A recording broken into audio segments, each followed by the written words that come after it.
Previously on Aoi Shiro. I was in an unfamiliar place. I saw a dream. I saw a dream, knowing that it was a dream.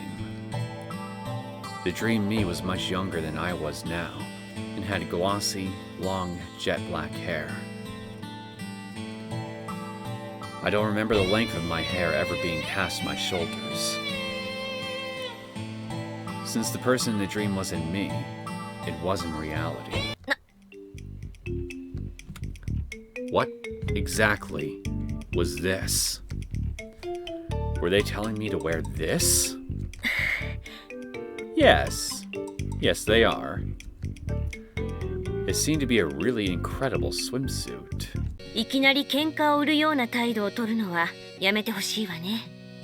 それは相手次第ってところかな。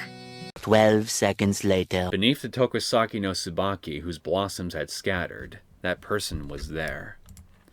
And the instant I saw her figure... Yeah! Hey, Gaia! In the end, was that swimsuit really necessary? Really? Really? Thinking of someone I just met as unusual might be me arrogantly thinking we'd become close, but I leaned closer to see her face. Oh? Hello. And then I talked about myself, Osanai Syouko. I also talked about Natsuni-san, who Kohaku-san knew, and about Akiko-san, who brought about our connection to Hiroshima. Besides talking about my family, I also talked about school, friends, and about the members of the kendo team. After that, I talked about my personal thoughts. About how after I met Kohaku-san for the first time, I sometimes saw a memory that didn't belong to me. And so it continues. Greetings, my name is Neosekken, and welcome back to my Let's Play of Aoi Shiro. I imagine taking the trip to Hiroshima from start to finish with Kohaku in tow will be pretty interesting indeed. I'm sure we're going to probably have more flashbacks to, plenty of more flashbacks to whatever this time period we seem to be looking at right now as we speak is. Because I really want to understand the exact nature of these dreams, how they these visions, how they relate to Syouko, and by extension, how both of these, along with Syouko, relate to Kohaku, if that makes any sense. Maybe this will be the episode where we will get the answer to all these questions. And then some. Let's get into it. I was in an unfamiliar place. I saw a dream.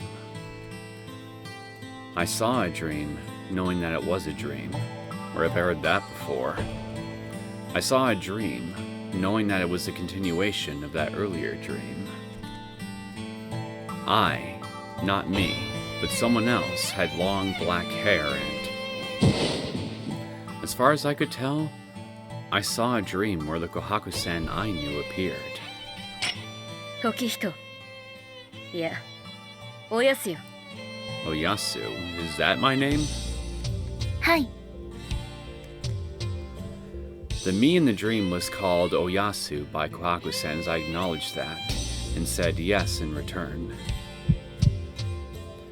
I wonder if this were a memory of the Tokusaki no Tsubaki, or a memory of Yasuhime-sama, who planted the Tokusaki. お主と剣の落ちゆく先はこのわし一人の胸一つだと兄者とお主のおじごの二人で密議を重ねて決めたとのこと。 Does that explain that one vision in Kaya's route where I was on a boat, apparently meeting up with another boat out in sea? お主、不満はあるか？いいえ、私は満足です。何卒よろしくお願いします。見ての通りわしは鬼で、人にあらざる汚いの民だ。お主がどこの誰であろうと、恐れもせぬし、かしこまりません。お主、わしに進化の礼を望むか？いいえ、私は望みません。私と剣を遠くまで波の下の都のごとき心安き場所までお連れくださればよいのです。 The Dragon Palace. I don't really think you'd want to go in there. この国にそのような場所があるものか。いっそ天竺や橋、脱炭まで足を伸ばすか。 I know nothing about Tartar. 平泉ではダメなのですか？あそこはダメだ。じいさんが頑張ってる間は大丈夫だろうが、くたばった後が問題だ。どこか良い場所はありませんか？やはり都の牽制とは無縁の遠い国がいいだろう。 Well, if you don't mind cold places, I could recommend Alaska. ではやはり天竺へ。さすがに天竺は遠すぎる。 Then again, none of these people would even know that the Americas exist at this point, would they? So, I guess that's not really an option. おお。西へ流れ、南に下り、おじごを頼みに行こうと思う。 Your uncle? おじごは上皇側について我が父と戦い、東吉まで落ち延びたお方だ。父の嫡子である兄に追われるわしらを無下にはせんだろう。そのおじごの目なのだが、長道といって瞳の中にもう一つ瞳があると聞く。 Having an eye within another eye must create a very weird visual perception in said eye. 長道。両眼ともいそうよの。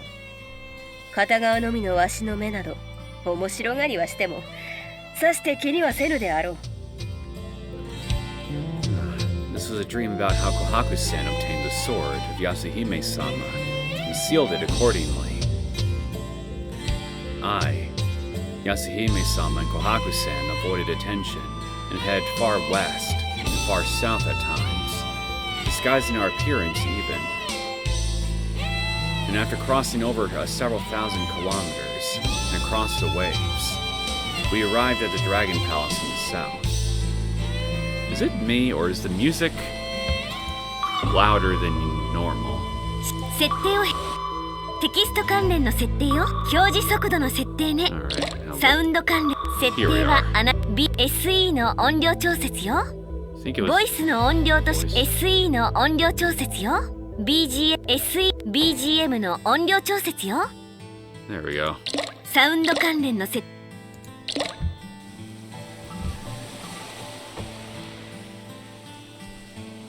Yasuhime-sama's sword, both, arrived safely to the Dragon Palace. おお、これが鼓動か。確かに虎だ。息子よ息子、よく見てみろ。 Nice robes. Leaning against the pillar decorated in red and not a knocker? I don't know how to say that word correctly. Like from the Dragon Palace, his head looked tall enough to reach the ceiling. Far larger than Monk Yukai, with a massive frame and broad shoulders at least 210 centimeters in width. It was simple just to call him big. So, the large man bent down and looked into the left eye of Kohaku-san. It was shorter than normal, causing the young man to say, 父上、あまりにぶしつけですよ。我がいとこ殿にそのような無体。 I find it interesting that you all have that specific color shade, that colored. Your hair and your eyes both look like Kaya's and Syouko's, is what I'm trying to say, in terms of color. Distant relatives, perhaps? The young man referred to as his son had countenance and constitution that didn't resemble his formidable father. But if he was Kohaku-san's cousin, then that large man, his father, was the uncle we were going to rely on for help. Wait. So, I take it then that you guys are the ones that we were meeting up with in that other vision in Kaya's route before it cut off, right? Looking at Kohaku-san, who had reached the end of a long journey, She looked relaxed. 何構わんさ我がいとこ殿。ただし見るなら気を張るがいい。うかつに覗くと足がすくむぞ。 Okay, I just now realized something. Since you're all related, and if my assumption is correct that these guys are distant ancestors of Syouko and Kaya, would that technically make Kohaku a very, very distant cousin of Syouko's and Kaya?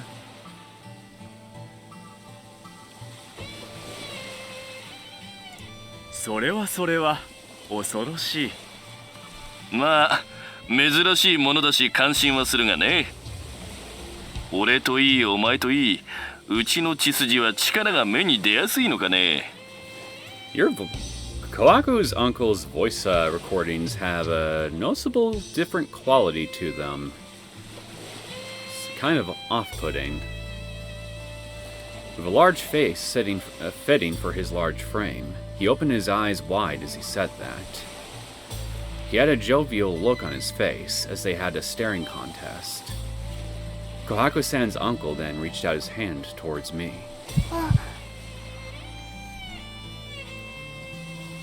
Yasuhime-sama was somehow greatly struck by the touch of his warm hand, which felt like it was enveloping her, but... お姫さん、そっちの血筋はどうなんだい? I didn't know the answer to that. Yasuhime-sama, who was even smaller than Kohaku-san, was still a child, looked straight into his eyes and said, 私は声に力があると。なるほど。ザンのようにいい声だ。Here, at the Dragon Palace, mermaids whose voices held power sang songs to the sea god and could predict storms and tsunamis. それにしても姪っ子よ。お前さん、厄介なものを持ち込んでくれたな。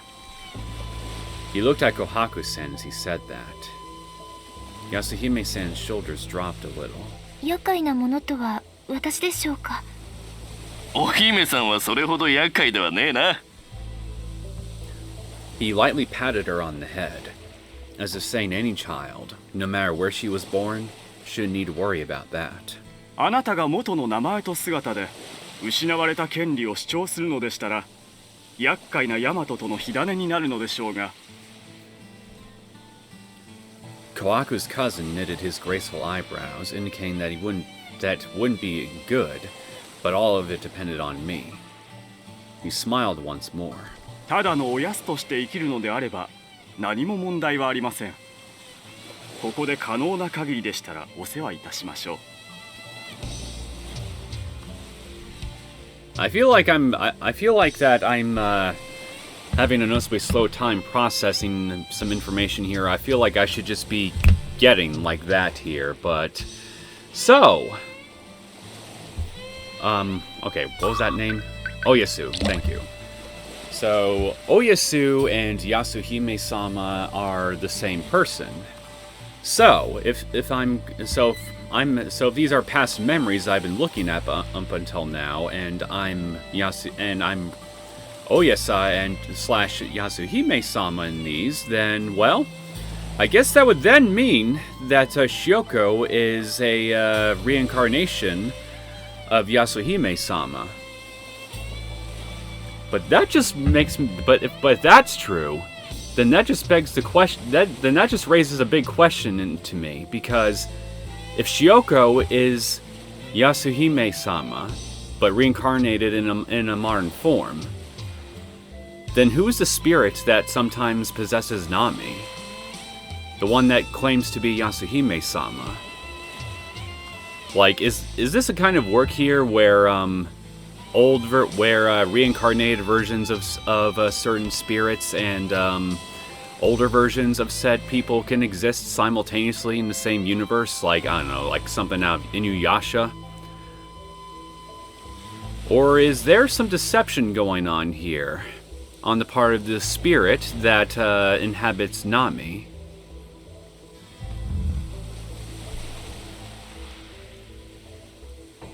Serious questions I really need to find answers to. 問題は剣の方だな。風を起こし、雲を沸かせ、雷を落とし、海の干満さえ意のままにする。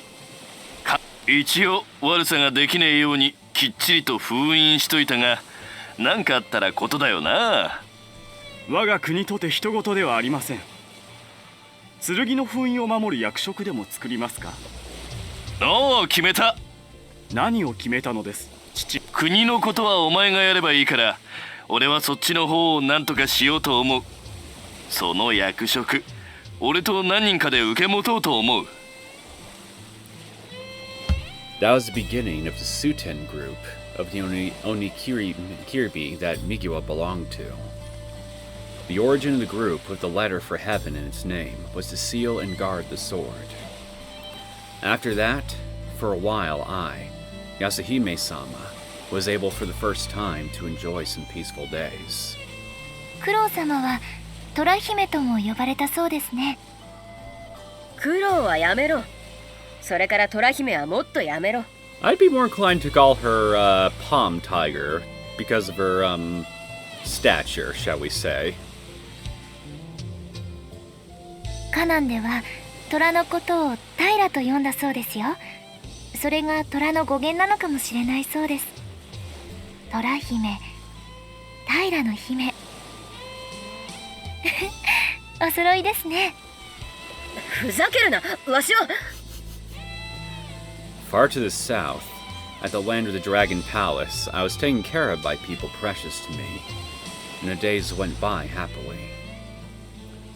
I was relieved of the heavy burden that I had borne due to the special status of my birth, and lived on as a carefree girl. I had thought those happy days would continue.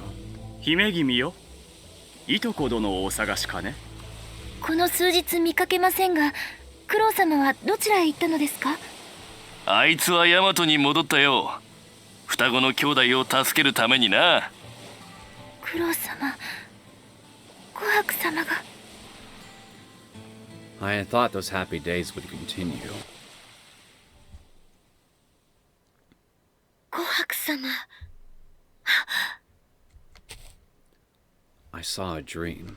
夢。なんか変な夢見た。An also enlightening dream in some respects. I saw a dream, knowing that it was a dream. I saw a dream that touched upon Yasuhime-sama's memory. This happened after I touched Tokosaki no Tsubaki. I wonder if that was the reason why I saw a dream about Yasuhime-sama. Wondering if Kohaku-sen was watching me, I looked around. The light falling from the sky had dissolved into a color like amber, just like her eye. The sky, which had been blue when I had fallen asleep, had lost that color and was now stained in the color of dusk. And next to me was... あれ？琥珀さんがいない？ Next to you was empty space. There was no one around me. まさか。Kohaku, why'd you ditch me? Not cool. The color of the sky told me the time for that event had already passed. Today's low tide was... Stretching out to the southwest, the thin road to Hiroshima cast a shadow, and had already appeared for quite some time. It was just like that dream. The dream. Just like what happened to Yasuhime-sama, I was left behind. According to legend, Yasuhime-sama, who was left behind, went on a long, long journey to find Kuro-sama. At journey's end. Ultimately, I hadn't heard whether or not they were able to meet with each other again. Well, if my theories are correct about you and these visions, then technically, they already have.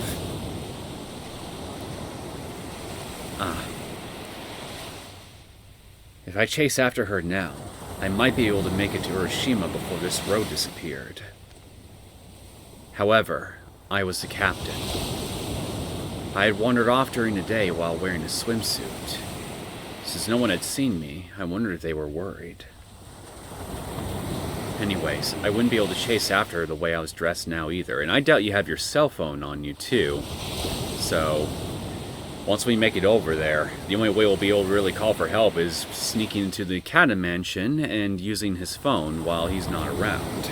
So, that will limit our options a good bit. Not that you ever charge the damn thing anyway, but, you know. It would be nice to at least have one portable phone call we could use, just in case. But no, you had to come in your bathing suit. You dunce. As I had been doing what I was doing, the sun had long ago started setting, and the western sky was stained the color of madder red. I wonder what madder red looks like. The amber color of the sky dissolved in the ocean. It melted and stained the ocean in a color like dripping blood. The long shadows stretched out. You know, if you have time to just sit here and admire the sunset, you certainly have time here to try and make it over to the island before the tide comes back in. That might be the reason why it caught my eye, and I was able to notice its existence. In the shadows of the rocks connecting the Oni stepping stones and the beach, a humanoid shadow moved. Migiwa? The shadows stretched out long, but the small shape of those shadows didn't belong to a person. God damn it, my poor ears.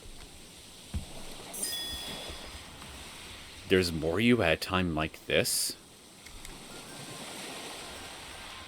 From what I've experienced, I thought things like those only moved about at night. From the start of twilight to the moments after, we entered the time of gloaming.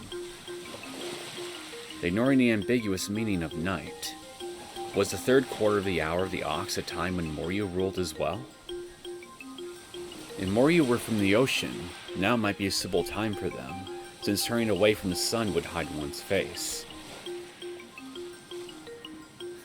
Oh dear, you're wandering around. I guess I gotta get you out of here, huh? Or at least try to. 1, 2, 3, 4. Around that number of Moryu shadows moved between me and the location where Nami was puttering about. The Moryu bobbed up and down and looked about to leap. あいつらの目標は何? My skin was all exposed the way I was dressed right now, but fortunately, I had kumoichi in hand. I don't usually carry a sword in this attire. Well, you don't really wear that attire normally either, so what's your point? But I had borrowed it after the watermelon smashing, and before looking for Kohaku-san. やるしかないか。I had no choice but to fight. ナミ! With kumoichi in hand, I rushed towards Nami, kicking up rocks.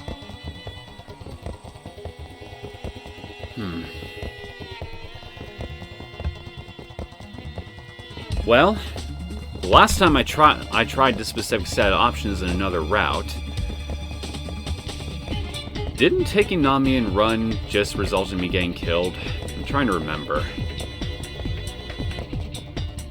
If I'm remembering that right, so why don't I just test that out anyway? If I get a bad end, then I can just reload my save, come back here, and just choose the other one. No biggie. I ran past the Moryu and reached Nami. I grabbed Nami's hand and started running hard. ナミ、逃げるわよ。ナミ、こっち。Thank you so freaking much for muting that one noise from them. Discretion is the better part of valor.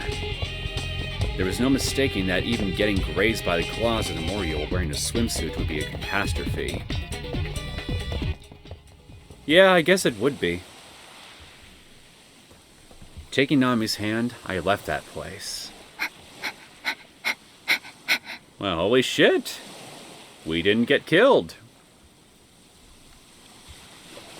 I felt sorry that she was pushed to her limits, but saving her life came first, so there was no helping it.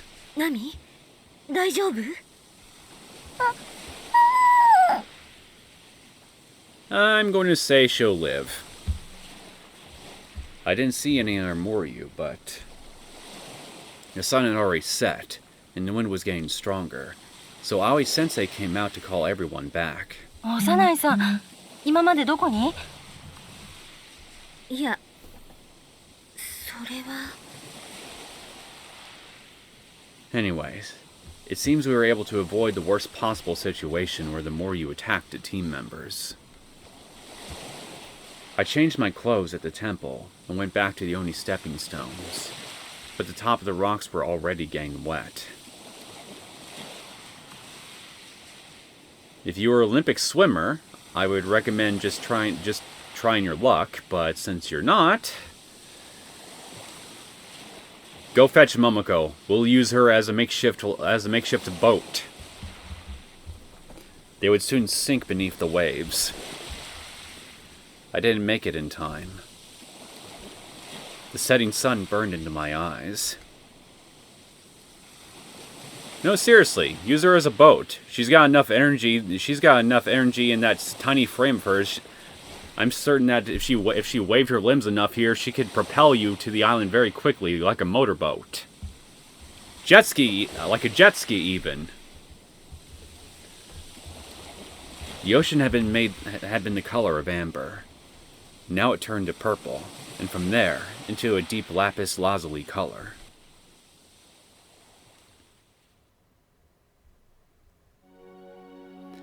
So tomorrow, the entire kendo team would depart to Neosekken, and the only ones left here would be the monk and Nami.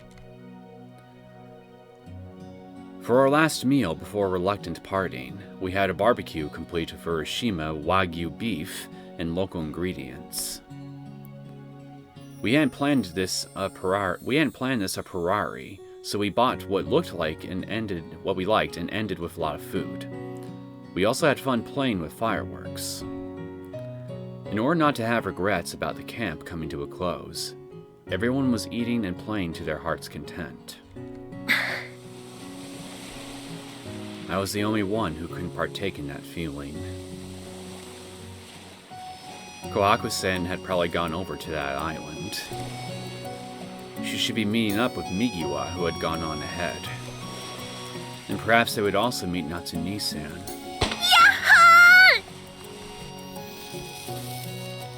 Well, at least Momoko's definitely having a good time. I was a high school student rather strong in kendo, but unlike the people over there, I was a normal human who belonged here. If I went over there, I would cause a great deal of trouble for the people here. Since when has that stopped you? I wasn't childish enough not to know that. However, that dream. When I used Kumoichi to defeat the Moryu, the sensation I felt of something flowing into my hand. What, you talk about the Moryu we just ran from? We didn't defeat them, though. Uh-oh. Our vice captain has noticed our state of mind.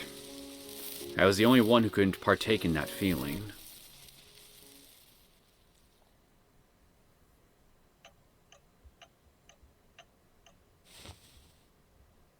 I suddenly woke up in the middle of the night.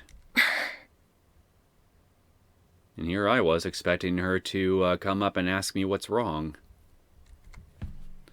It's not that I woke up, it's that I had continued to stay up. Many different emotions were running through my chest, so I couldn't sleep.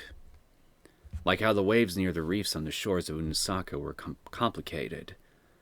The feelings in my chest were that way too. I knew it was useless to try to keep my eyes closed.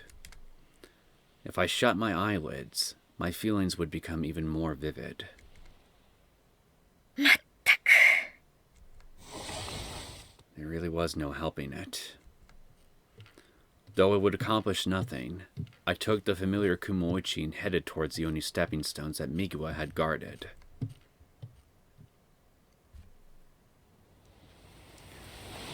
The shadow of Urashima looked close enough to touch. Natsuni-san, now an Oni of the sword, went there. Migiwa chased her there, and Kohaku-san also left me to go to Onikushima. But the road to that place was closed. Well, you know what they say. When you don't have a road, make your own. The way to raise the road from beneath the waves wasn't magic words like open sesame. It was the passage of time. Okay then, let's just learn some time manipulation magic. Though I already knew of a method to open the road there that didn't rely on the passage of time. It contained power that would be a match for Yamasachihiko's orb, and even the nocturnal moon, which controlled the tides. 風を起こし、雲を沸かせ、雷を落とし、海の干満さえ意のままにする。神さえ葬る神よの呪物。However, the sword was on the other shore, across the ocean on that island. There was no choice but to wait. It would be around dawn before the stepping stones were fully visible. こんなところに来ても意味がないって分かっているのよね。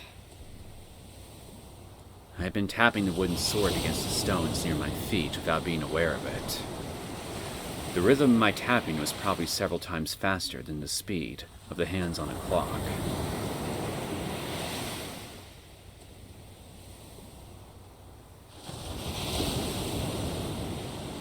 Well, I don't know what exactly it'll accomplish, but let's not go back just yet. Maybe there's something here that we can use somehow. I don't know. I think I should look around. I stared at the ocean for a while. I knew that staring at the ocean wasn't going to make the stepping stones appear faster, but I still stared at the wavering surface. I heard the heavy sound of 10, 20 waves folding on top of each other. I wondered how long I had been here. Well, however long it takes to, no, never mind, you've been here much longer than that.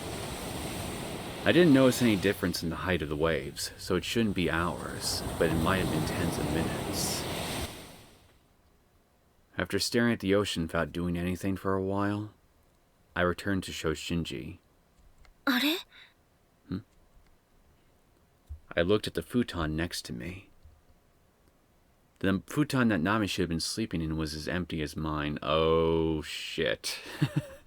I took too long. Nami knows I was gone and she went looking for me, right? Did I just make a mistake? Nami? No matter how small and slim Nami was, I would be able to tell if she were in the futon. Nami? She had also been attached to Yasumi, so maybe she was in her futon over there. I went to the futon where Yasumi was sleeping. The top of the layer of the futon was very thin, so I didn't need to pull back to cover so no only Yasumi was sleeping there.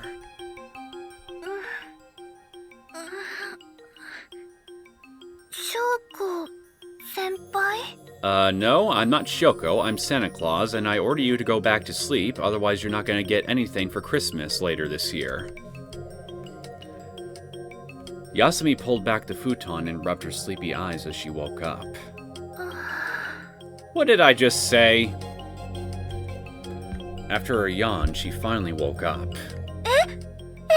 Syouko senpai? ナミがいなくなったのよ。トイレとかじゃないですよね。 After looking at my face, she realized it wasn't a simple matter like that. 一応確認してきますけど。お願い、私は外を見てくるから。I was an idiot. Weren't we attacked by Moryu this evening? Didn't I determine that their target was Nami? If that was the case, then I shouldn't have left Nami alone. Well, we had to create a contrivance in the plot in order to get Nami over there somehow, so you had to hold the idiot ball for our dear writers for a few minutes. I clenched my teeth. Even if I gritted my teeth, it wouldn't solve anything, though.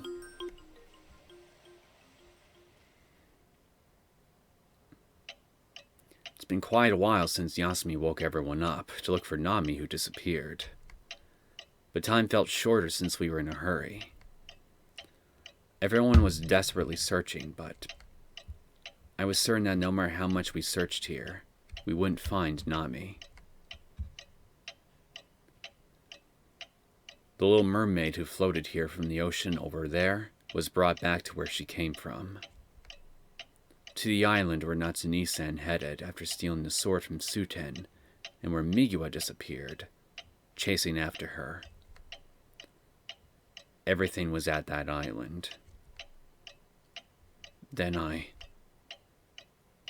I prepared myself, using the least amount of preparations, making sure no one would see me.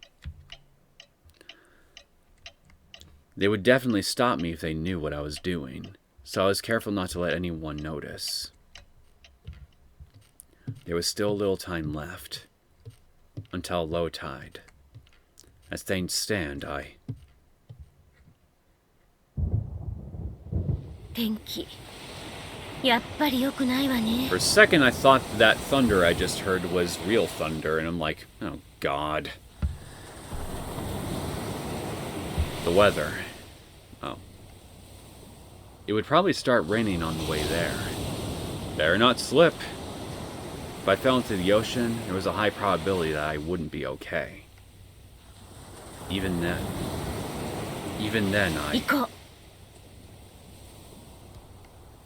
I headed towards Urashima. The further I traveled from Unasaka, the closer I got to Urashima. The wind gradually got stronger and stronger, as if to prevent people from sneaking in to view the festival today. The dragon god wanted to prevent me from entering Urashima.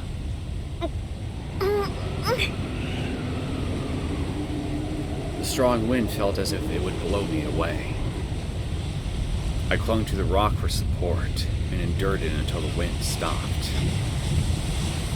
Rain hadn't started falling yet, but I didn't care how many times I'd been hit by the tall waves. I yelled in defiance against the wind.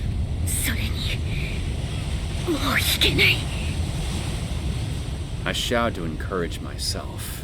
I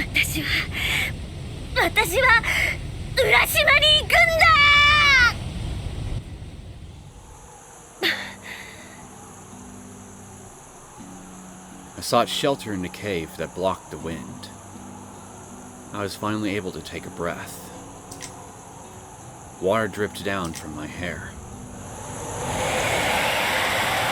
The rain, which had wet my hair, and the rising tide sunk the stepping stones, the only road to here, from above and below.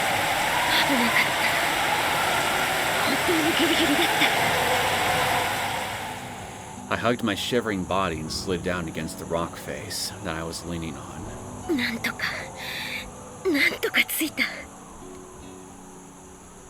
The reason I was shaking was surely because of the cold. Was that thunderous noise the sound of the waves, or the sound of the rain? にしてもこれは歩くのにも何にするわね。時間がない。 However, I need to rest in order to recover my stamina.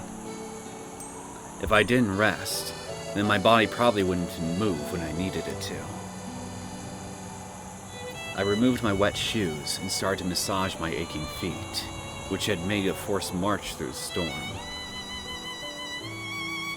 I had used almost all of my muscles, not just my feet, to cross the stepping stones. It took about 30 minutes to loosen them all. I feel I could go on now. It also had to do with the height of the cave, and the fact I had been sitting down, but the weight on my feet felt lighter. I didn't want to put my wet shoes on again, but I couldn't stay here forever. 行こ I had already decided where I was going to go. I thought about the one holding the sword, Natsuni-san, Kenkei Kaya. I thought about the Suten no Onokiri, Migiwa, who'd crossed over to the island first in order to chase after Natsuni-san. I thought about Nami, who perhaps had some connection to Hiroshima and who was kidnapped by Moryu. And also, I thought about Kohaku-san, who used the power of her tiger eye to put me to sleep, and who left me behind. The people I had a connection with were all gathered on Hiroshima, and I had a feeling we were all connected by a single thing. The most problematic item, the sword, was brought by Yasuhime-sama and Kohaku-san to Ryukyu. The Tokosaki no Tsubaki flowering on Hiroshima is the fated sacred tree where Yasuhime-sama was said to have sealed Matano. And I also saw a dream about Yasuhime-sama. 8 years ago, I visited Hiroshima. I was between the boundary of life and death when I was miraculously saved. I really did feel as if those two events were connected. 全ての鍵を握るのはおそらく The one who managed all of Kurosama's ritual, the current head of the Nakata household, Nakata Munutsugu. I decided to head to the Nakata mansion. 嵐は When I crossed over the stepping stones, the storm hadn't been at its peak yet. The merciless rain created large raindrops, and the thrashing wind and the height of the waves was several times larger than normal. I was close. Let's just suppose. If the storm's timing had been a little faster, it would have been this strong as I was crossing the stepping stones. I would have been at a standstill, clinging to the rocks with all my might, just not to be blown away by the storm. And as time passed, the rising tide would finally swallow me, and I would have drowned at sea.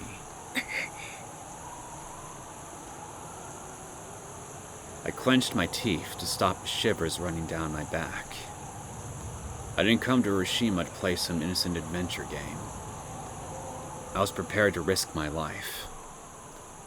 It was a good thing that I recognized that my actions from now on might put my life on the line. 考えずに動く考えるために止まるな I stood at the entrance of the cave and sighed. The frightening wind and rain turned what should have been an island on land into a world filled with water. If I took one step from this cave, that world of water, at this time of festival, was the domain of Kurosama. Even then, it went outside. Don't do it. You will get blown away. Literally. すごっ風に体飛ばされる God damn it. Don't die, man. I've been prepared for this, but looking at it from the outside and actually experiencing the force of it are two different things. I planned on continuing through the forest, but if I let down my guard for a moment, it felt as if I'd be pushed around. I kept my waist down to lower my center of gravity. Using the wind sword as a third weight, I barely managed to move forward. 開けてられない Even if I could open them, the scenery around me was almost not visible. However, worse than that was, if I faced the wind directly, it pressed against my chest, making breathing difficult. It was more painful than all this water. A strong, unseen force carried my body into the air. Say your prayers.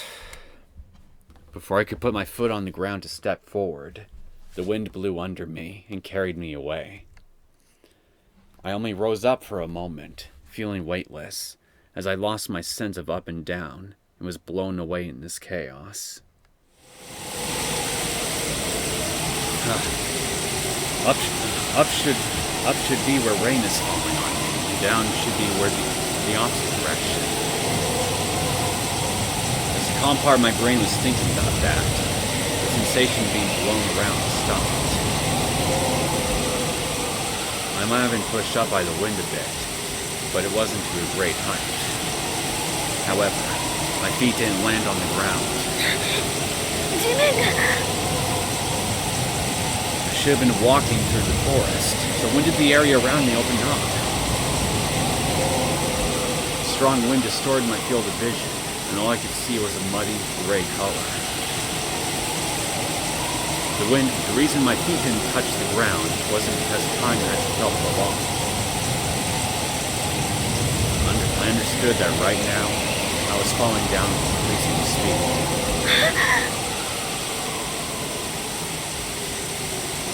The wind rotated my body. As my world spun around, I noticed the tall rocks jutting up. And then I leave the forest and come upon a cliff.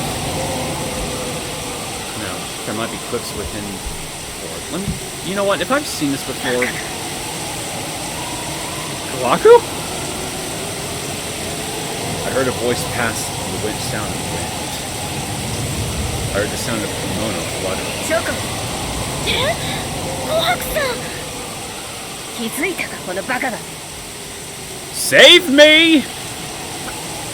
バカはどっちよ Me!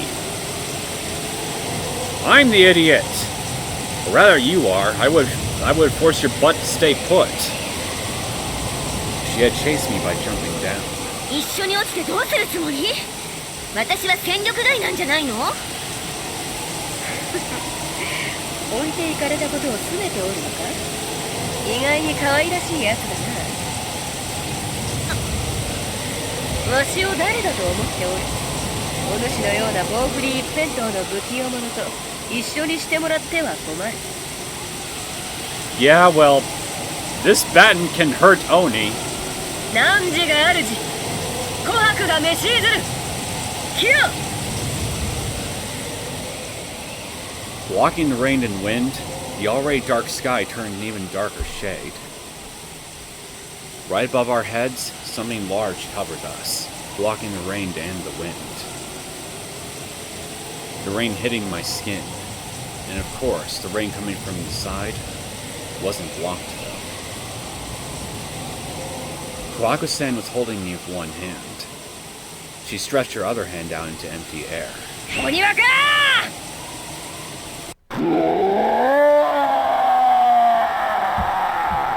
Hello, you glorious giant. A roar broke through the sound of the wind. An impact. The surface of the rock above our heads crumpled and broke. The Shikigami that Kohaku-san summoned, Oniwaka, used his brawny arms and fingers to grab onto the rock, slowing our descent. 手がかりが浅いなさすがに途中で止まれぬか The sound of the wind grew fainter as the sound of the waves drew near. ショウコ落ちるぞ気を確かにな The shock of the cold water knocked away my consciousness.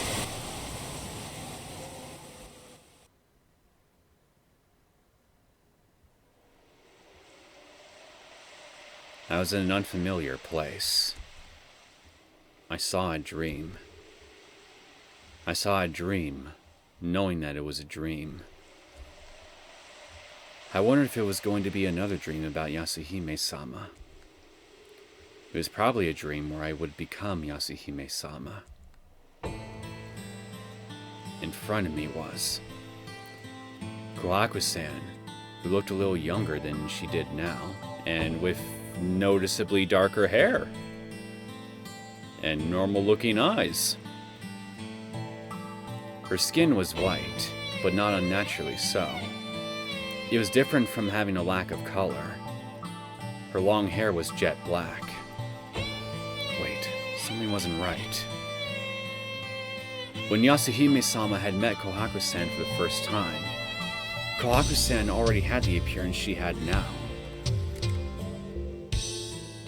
Kohaku-san herself had said that because of the parent who raised her, she had obtained a body that wouldn't change.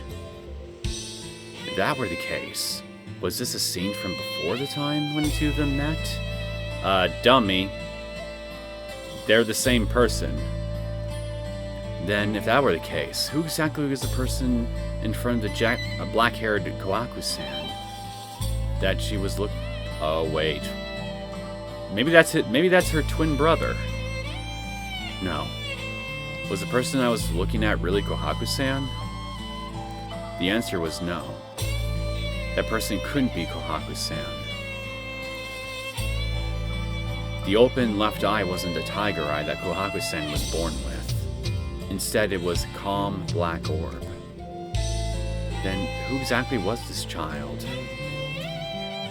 And where exactly was Kohaku-san? Kohaku-san was at this location.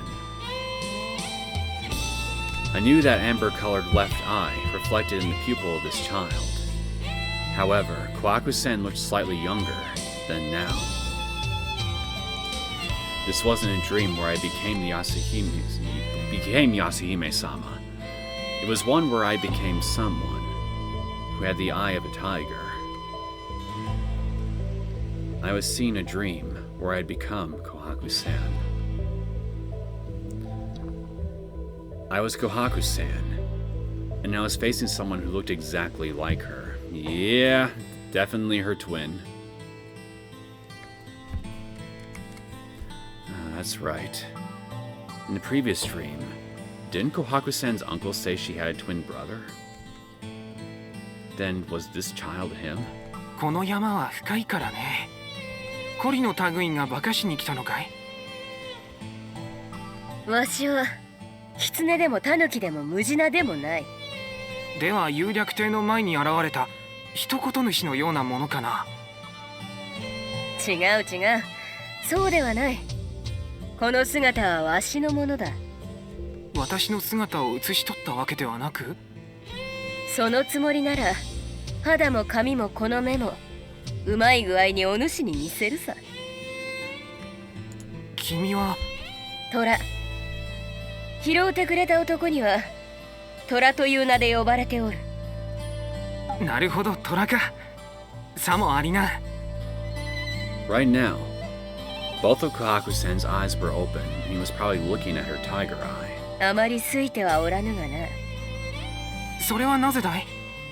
君の不思議なその目の色は御仏の浄土を飾る七宝の琥珀のように美しいではないか。それに私の叔父上も不思議な瞳を持つという。私は正直羨ましいよ。して虎の君。その名は好かぬと言ったであろう。私の牛より強そうで良いと思うが。主も学僧なれば知っておろう。別の山の話だが、十牛図における牛は真の己だ。第一、強い弱いで語るなら、五頭天皇は左脳の御であるぞ。ヤマタのオロチを倒し、賢治を手に入れた我が国第一の英雄ではないか。しかもその本寺は薬師瑠璃光如来だ。この寺の毘沙門天ですら、その眷属たる十二神将が一人、クリラ大将ではないか。なるほど、牛も捨てたものではないわけだ。虎は虎で毘沙門天の使いであるから縁起がいいとは思うけれど、では天狗殿、何と呼べばよいのだろうか。お主、わしの目を琥珀のようだと申したな。美しいと申したな。He doesn't recognize her. ああ、君のその目は美しい。そうか。ではわしは今日より琥珀と名乗ることにしよう。 So this is where you got your name. どちらが先に生まれたかはわからんが、牛虎の順にちなんでお主は兄と立てようではないか。兄？私のことを兄と呼ぶのか？血のつながりがないならば、そうそうここまでにはせんよ。わしらは双子の兄弟だ。生まれついての位相ゆえ、生まれてすぐに流されたゆえ、お主が知らぬのも無理はないが。Oh, so this is when they first met. ああ、すまぬ。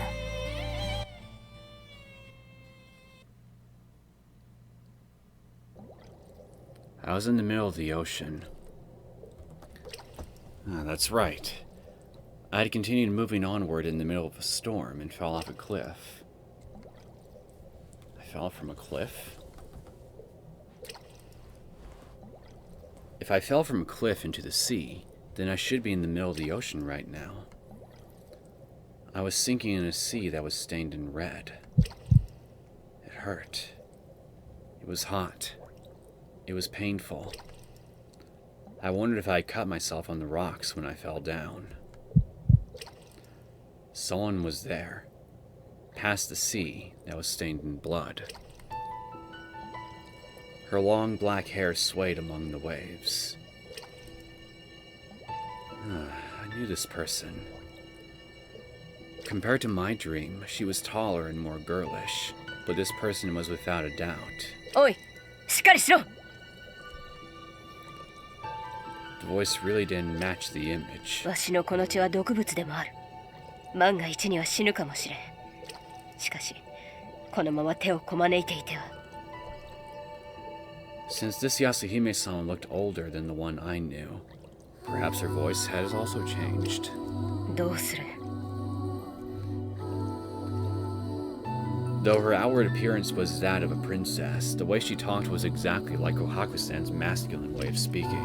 ええ、ままよ。 And then, Yasuhime-sama's lips covered mine. There was a taste of the tide in my mouth.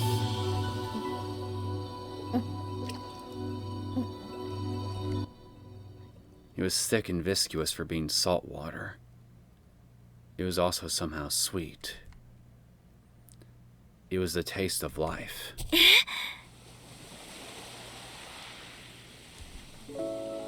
I opened my eyes. Thank you so much for giving me your toxic blood. I am quite positive it won't harm me in any way. But seriously, thank you for saving my ass. I really thought I was done for. A red eye was peeking down at me. 気づいたか？何？ The bitter taste in my mouth made me panic for a second. Though it had tasted sweet just an instant ago. 少量ならば薬になる。黙って飲み下せ。 The finger inside my mouth went even further. When was the last time you even washed that finger? The taste of blood was coming from that finger. I couldn't even emit a moan anymore. That finger crammed my throat full of thick blood. むせるなバカ者。吐き出すな。 Well, don't stick your finger all the way down my throat then, and I won't choke. 全部飲んだら抜いてやる。ちょっと待って。 After she removed her finger, I could happily cough all I wanted.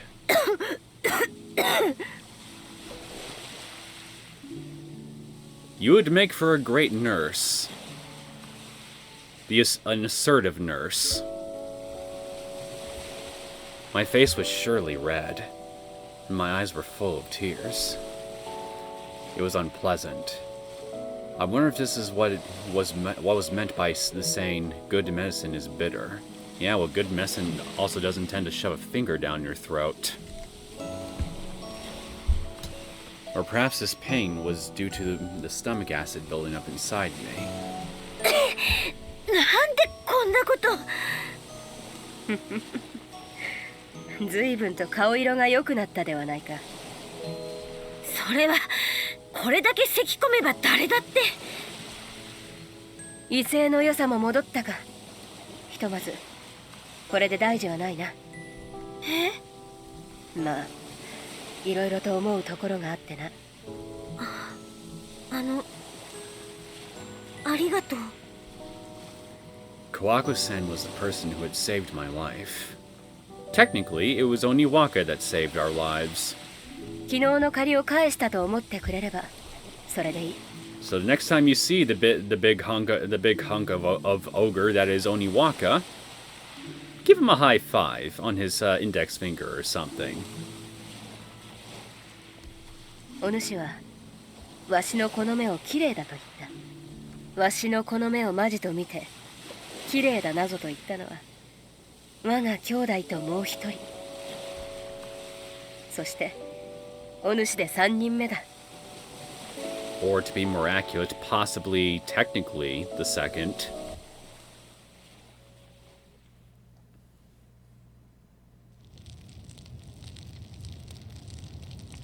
The firewood crackled as it popped, and the flames flickered.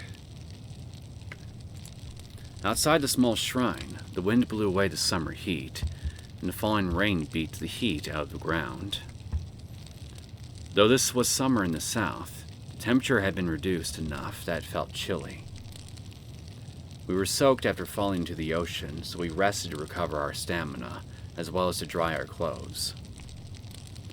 I only took off my jacket, but Kohaku-san removed her luxurious kariginu and also let down her hair, which was always tied up.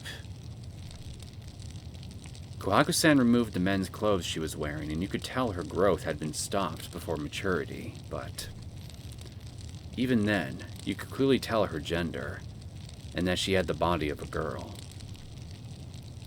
Her slim and elegant figure cast a shadow created by the flickering flames. Uh-oh. I see her scowling. Something the matter? 先ほどネカタの家に行ってきた。 Just like what she said she was going to do yesterday, it seems she really did visit the Nakata mansion. As she was leaving that place and head for her next target, she saw me and chased after me. Kohaku-san told me that different from the ox-killing ritual was a facade. The truth was much more horrible. First, a one-eyed, white-haired omiyuji named Onichi Hogen told the Nakata that Kurokuru was a savage god.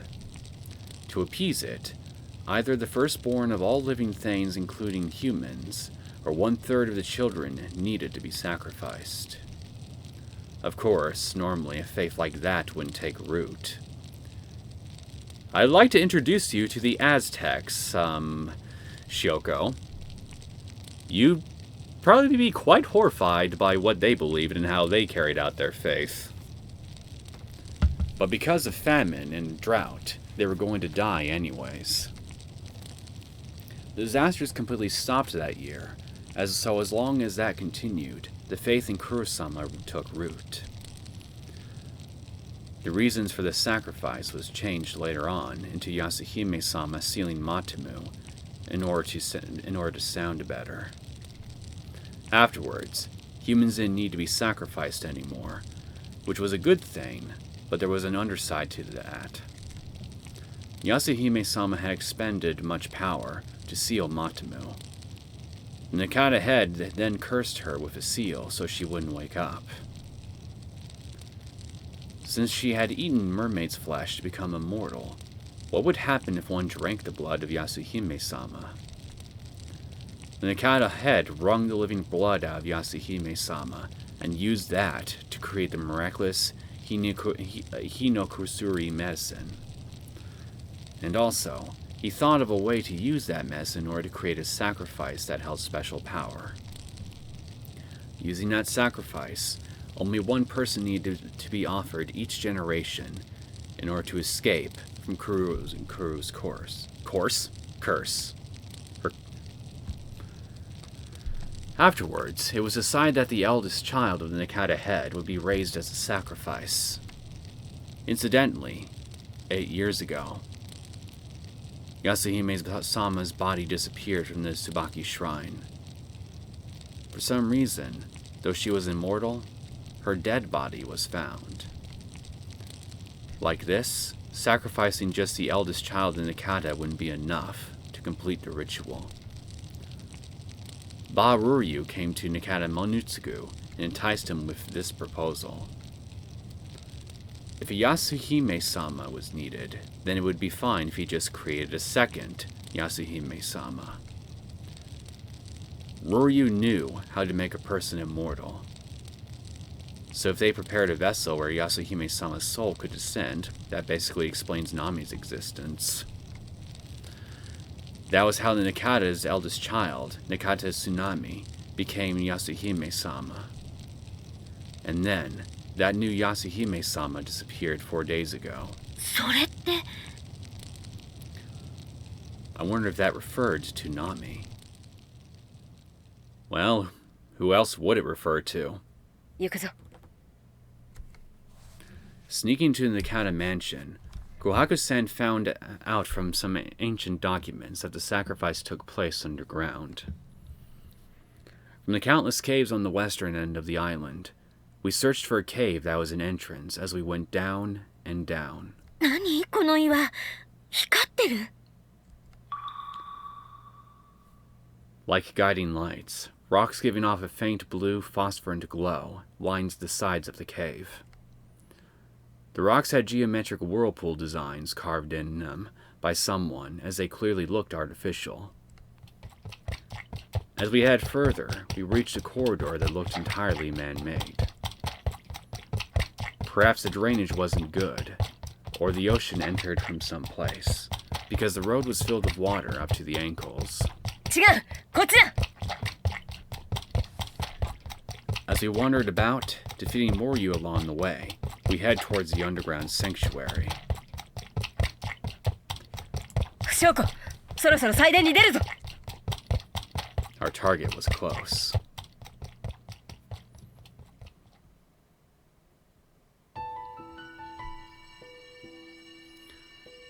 This was the underground sanctuary that was said to be used for offering sacrifices from the Nakata.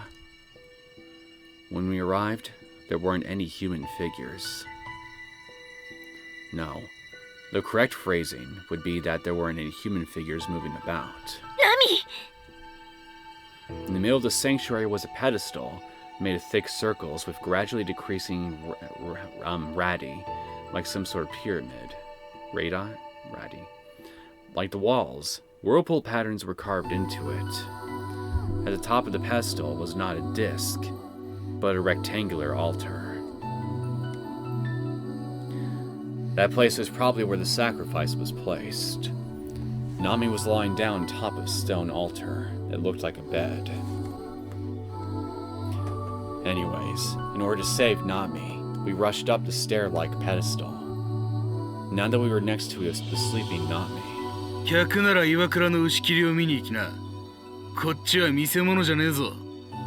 I had a feeling you'd be here. From an entrance on the opposite side of where we were, a voice suddenly rang out. 翔子、あれが老竜だ。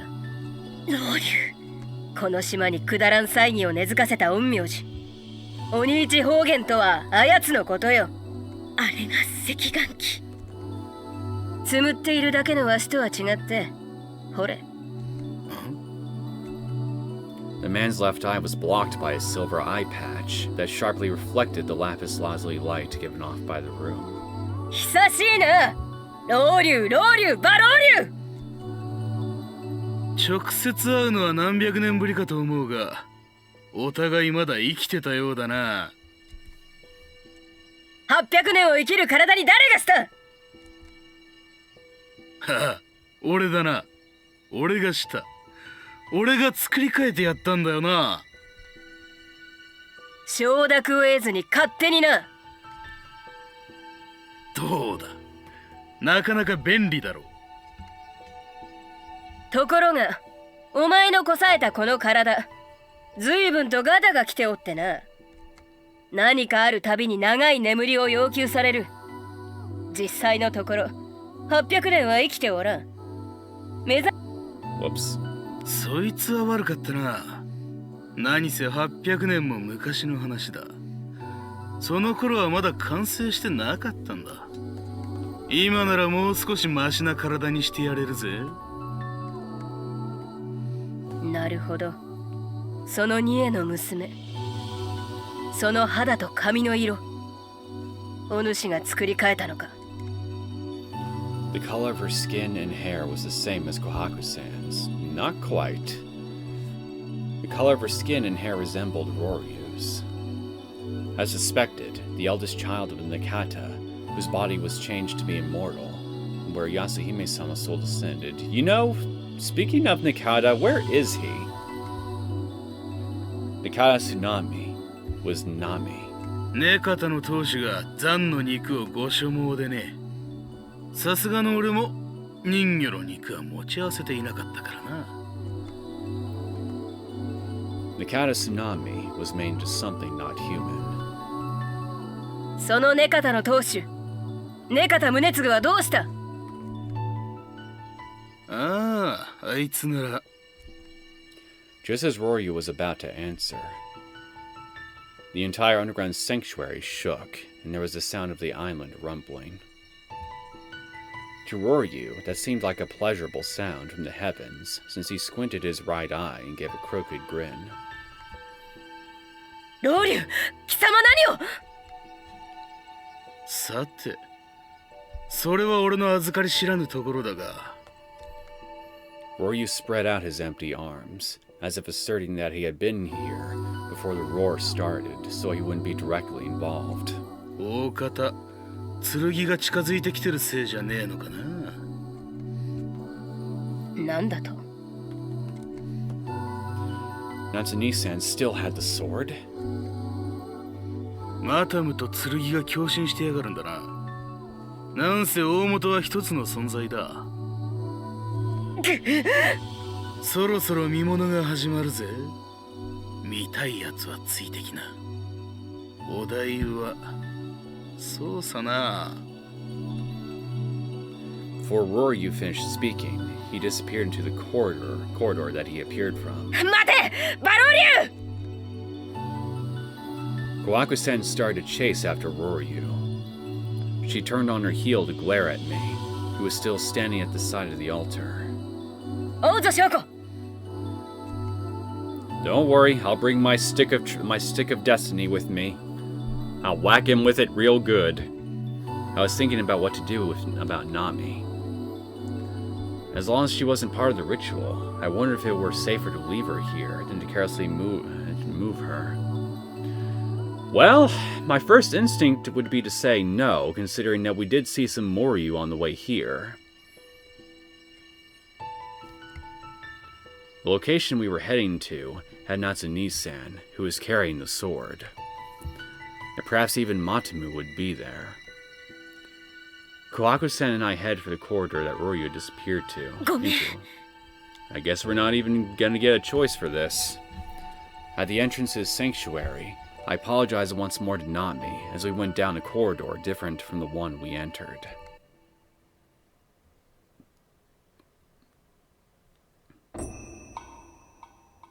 After running for a distance approximate to how long it took for us to arrive when we came in, Kohaku-san and I arrived outside.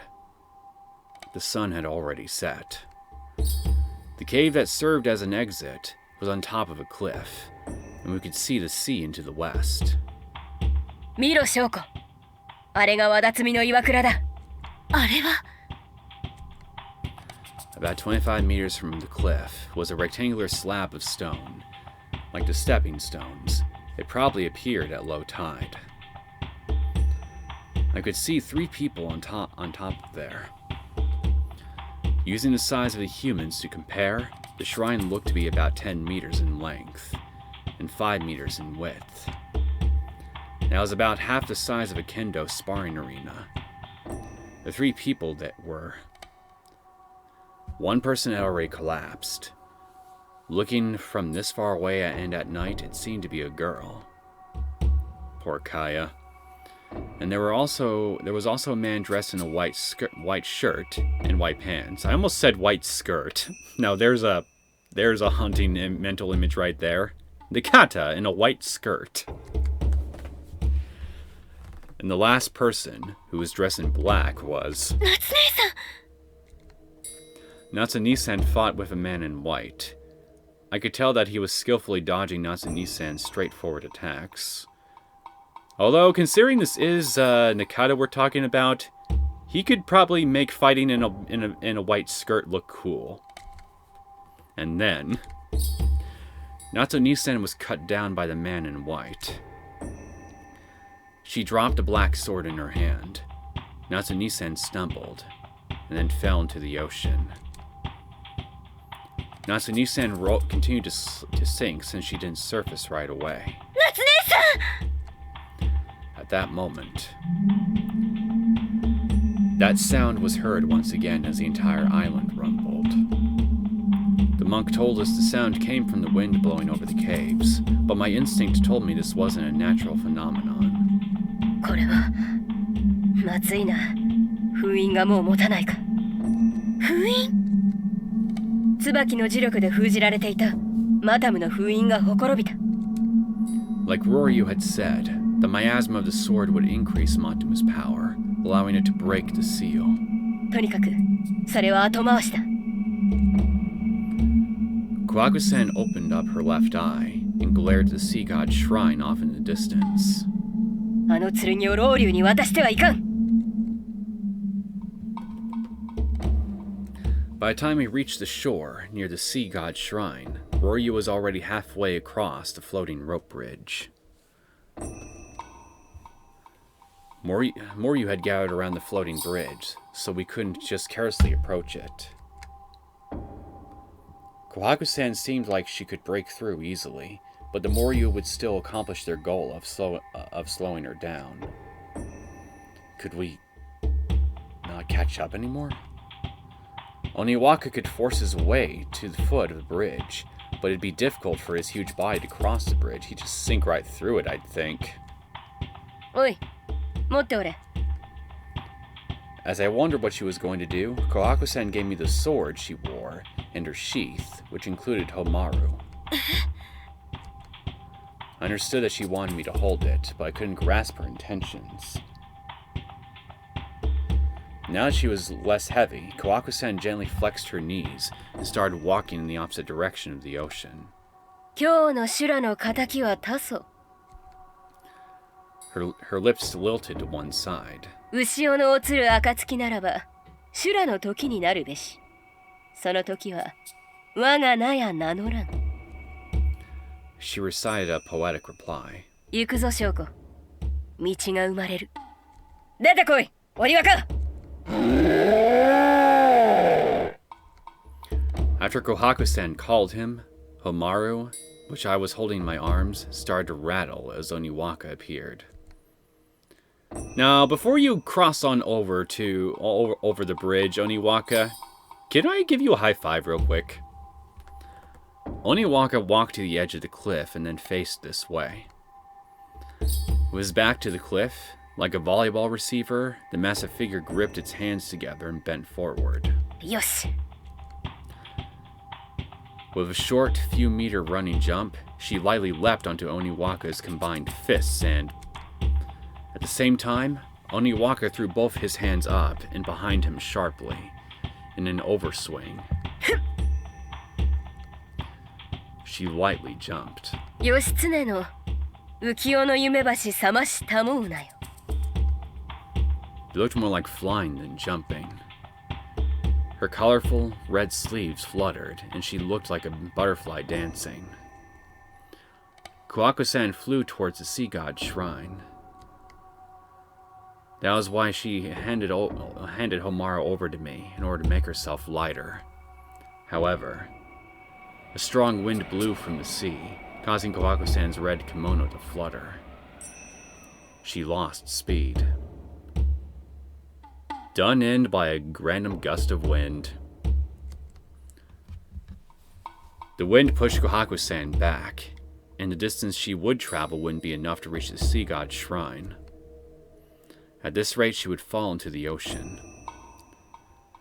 Kohaku-san drew out a folding fan from the folds of her clothing and threw it against the ocean. Using the wave created by the fan as a stepping stone, Kohaku-san once again jumped. It really was like Yoshitsune's Hasu Tobi. Good recovery. And then Kohaku-san safely landed on top of the sea god shrine. However, she was one step too late. If the wind hadn't been blowing at that time, or before that, if it hadn't been vacillating around the sanctuary, and we had immediately chased after Roryu, that was the margin of time that she was late. Roryu! ほんの一足遅かったな、我が娘よ。俺が剣を持っている。これが何を意味するのか。俺の力と剣の力、両方を知るお前にわからねえはずがねえよな。この老流。ついに剣を手に入れた。海縁に住まう恵比寿の王権、イスラウーラが持ち出し奪われた海王の証、フオールの王たる和田摘みのかけら、この馬老竜が奪い返したぞ。長かった。ああ、長かったとも。人間どもがここまでのさばるほど長かったさ。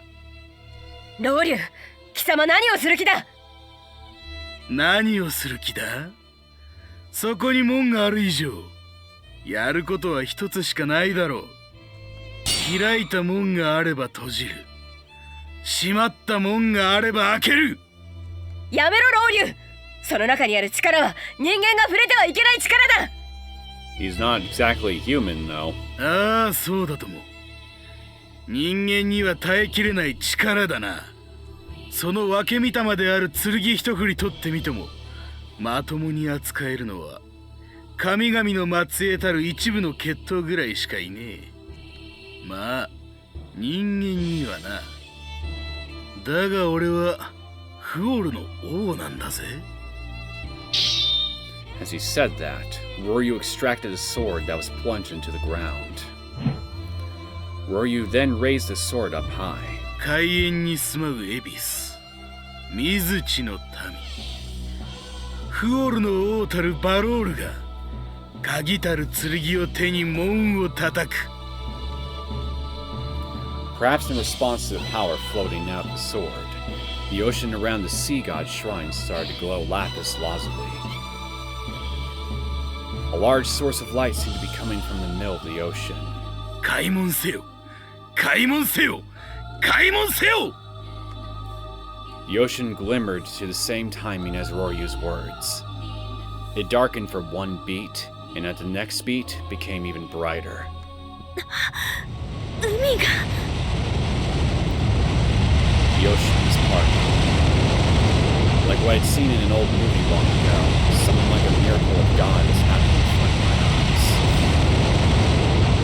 Below the glowing blue stone shrine was the roar of a waterfall in the roiling sea. A large amount of seawater was pushed back, revealing the ocean floor. The elliptical area was around 30 meters in diameter. Well, oh wait, I think I misread what was happening here on the gate earlier. It was actually Nakata that fell first, not Kaya. The spray of the waves between the boundary of sea and air intricately reflected the lapis lazuli light of the gate. That was the gate. Yes, the sea god's shrine was itself the gate. Perhaps I should call it a torii made of stone. The closest image to it that I've seen was England's Stonehenge, a monolithic monument. On top of the two pillars on the side was a flat surface like a tabletop. That surface where Kohaku-san and Roryu were standing was also known as the sea god's shrine.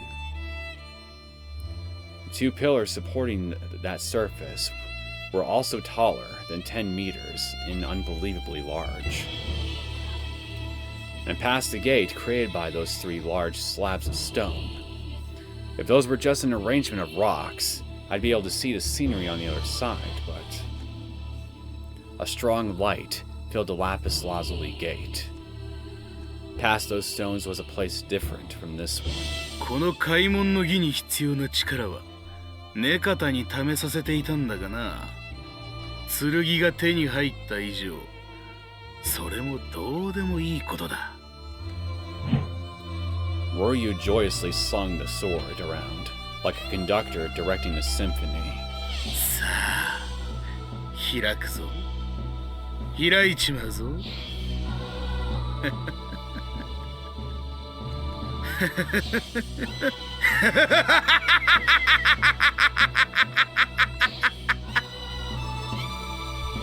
Past the gate was an exceedingly terrifying thing that made even the sword look like a trifling toy in comparison.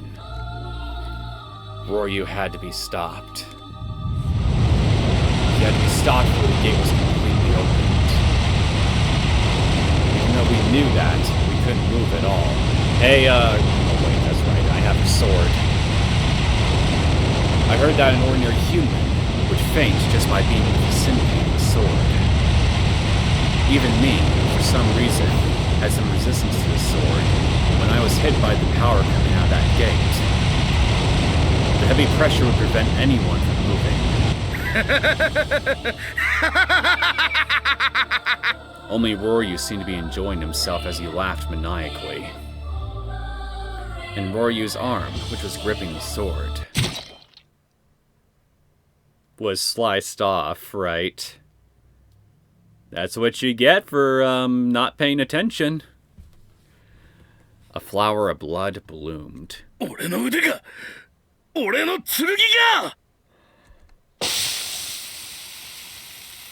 I have Kohaku's sword, so... Nakata?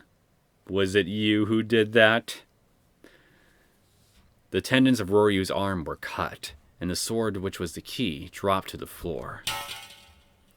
The sword made a metallic sound like the ringing of a bell during a sacred ritual as it dropped onto the stone floor. 鬼一方言。いや、あなたのことは馬老竜と呼んだ方がいいのかな。凸国の鬼王よ。鬼王、裏の腹からよ。You glorious bastard. You sliced his arm off. I should buy you lunch. The man dressed in a shirt and white pants who defeated Natsuni-san had cut Roryu's arm, causing him to drop the sword. 年長者であるあなたには言うまでもないことだろうが、我が国には口は災いの門という金言がある。馬老竜、その門は開くべきではなかったな。嘘を吐くなら地獄まで持っていくべきだった。You definitely could make fighting in a white skirt look badass. 根方、根方宗次、貴様！貴様というのは私の方だ。The person was Nakata Munetsugu. He was the priest of the dragon god of Urashima. And if Nami was really Nakata Tsunami, then he was also her father. Ba Roryu and Nakata-san glared at each other as they both moved at the same time. Roryu deemed that the other person was closer to the sword, so he summoned a three-pronged halberd out of thin air. They both struck each other at the same time. Roryu's halberd and Nakata's sword hit the other party at the same time. In place of the ocean waves, a red spray of blood flew. At the same time, sword and halberd withdrew. 貴様、何を満足げに笑ってやがるんだよ。ああ、根方宗次。貴様は人間にしておくには惜しいほどの達人だよ。ちょいとばかりバカだがな。俺は鬼王、恵比寿の王。その程度の斬撃で俺を殺せるとでも思ったか。バロー流、あなたが途方もない長い時間を生き、にもかかわらず今日まで目的を果たせなかった理由がよく分かったよ。それはあなたが直情的な快楽主義者で、目先のことに興味を奪われ、過去 The white cloves at his chest were stained in red. Still, he gazed sharply at Roryu and continued his unaffected comments. つまり簡単に言うならば、対局をすぐ見失う。 You heard that, Cyclops? He calls you short-sighted. だから、 And こ considering you うし have て only one 私 eye, に気 he's を not 取られ wrong. ている間に、 And considering how you only have one eye, he's not exactly wrong, is he? 足元を救われる。その剣もらった。 Oh, when did you show up? The girl who should have been collapsed, Migiwa, had gotten half her body up at some point in time. Did I just end up misreading that entire section of dialogue? Not dialogue, but description of what was happening as we arrived at this gate here, and ended up confusing like half the cast of characters that are on top of that stone slab with other people? Because I don't remember you ever being mentioned in that thing. Maybe there's just something wrong with me today or something. In her hand were wires that looked like a spider's thread. They glared blue in the light coming from the gate. The line of light coming from Migiwa's hand was wrapped around the sword that Roryu had dropped. NANI?! The sword should have been heavy, but one flick of Migiwa's hand drew it to her. Though I knew the trick, it still looked like magic. And with another flick of her hand, the blue light undulated in the nocturnal sky, and Migiwa slowed down the speed of the sword. And Migiwa easily caught hold of the sword, and promptly collapsed because the miasma just made her go weak in the knees, right? うわ、やっぱ無理。調子いい時でも無理そうなのに、今の私にこれ持つの無理。絶対に無理だわ。 Is what happened. Well, I saw that coming. Since Roryu might come after it, it was dangerous to leave the sword in Migiwa's hands, since she couldn't handle it properly. It would be best to hand it off to Kohaku-san, who was the guardian of the sword, but Roryu was between the two of them, and it would be difficult to pass it on without getting it stolen. だから、 Migiwa returned Roryu's grin with a grin of her own. This time, she used her entire body to heave the wires in a large, undulating motion. こんなの下に捨てちゃおう。 At its peak, waves of wires around the sword unwound. Unfettered, it was tossed high up into the sky. オサにパース。 However, between the sea god's shrine and the shore I was on, was an abyss of around 25 meters long that used to be the sea. Ride the waves down! The sword didn't reach the bank that I was standing on and fell to the bottom of the gate. Somewhere between the gate and the bank where I was, the sword plunged deep into what had been the ocean floor. ちょっと。 That had been a really wild toss.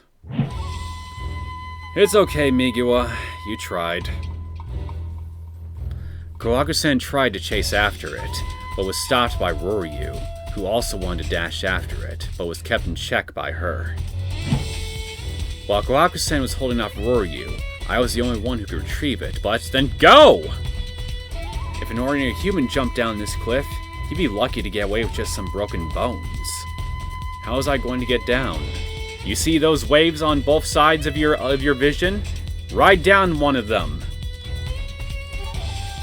When the sea had parted, the rope bridge had collapsed. Some of it was still remaining, and I wondered if I could use that. As I was thinking about that, the vermilion scabbard Kohaku-san entrusted to me started to vibrate, as if responding to something. And then, a howl like an intimidating rattle of a snake shook the air. Could we try calling, Oniwaka? To the top of the sea god's shrine, which was now separated from here by an abyss. It even reached the weaponless Kohaku-san, who was somehow able to fend off Roryu with the help of Migiwa, who was now recovered.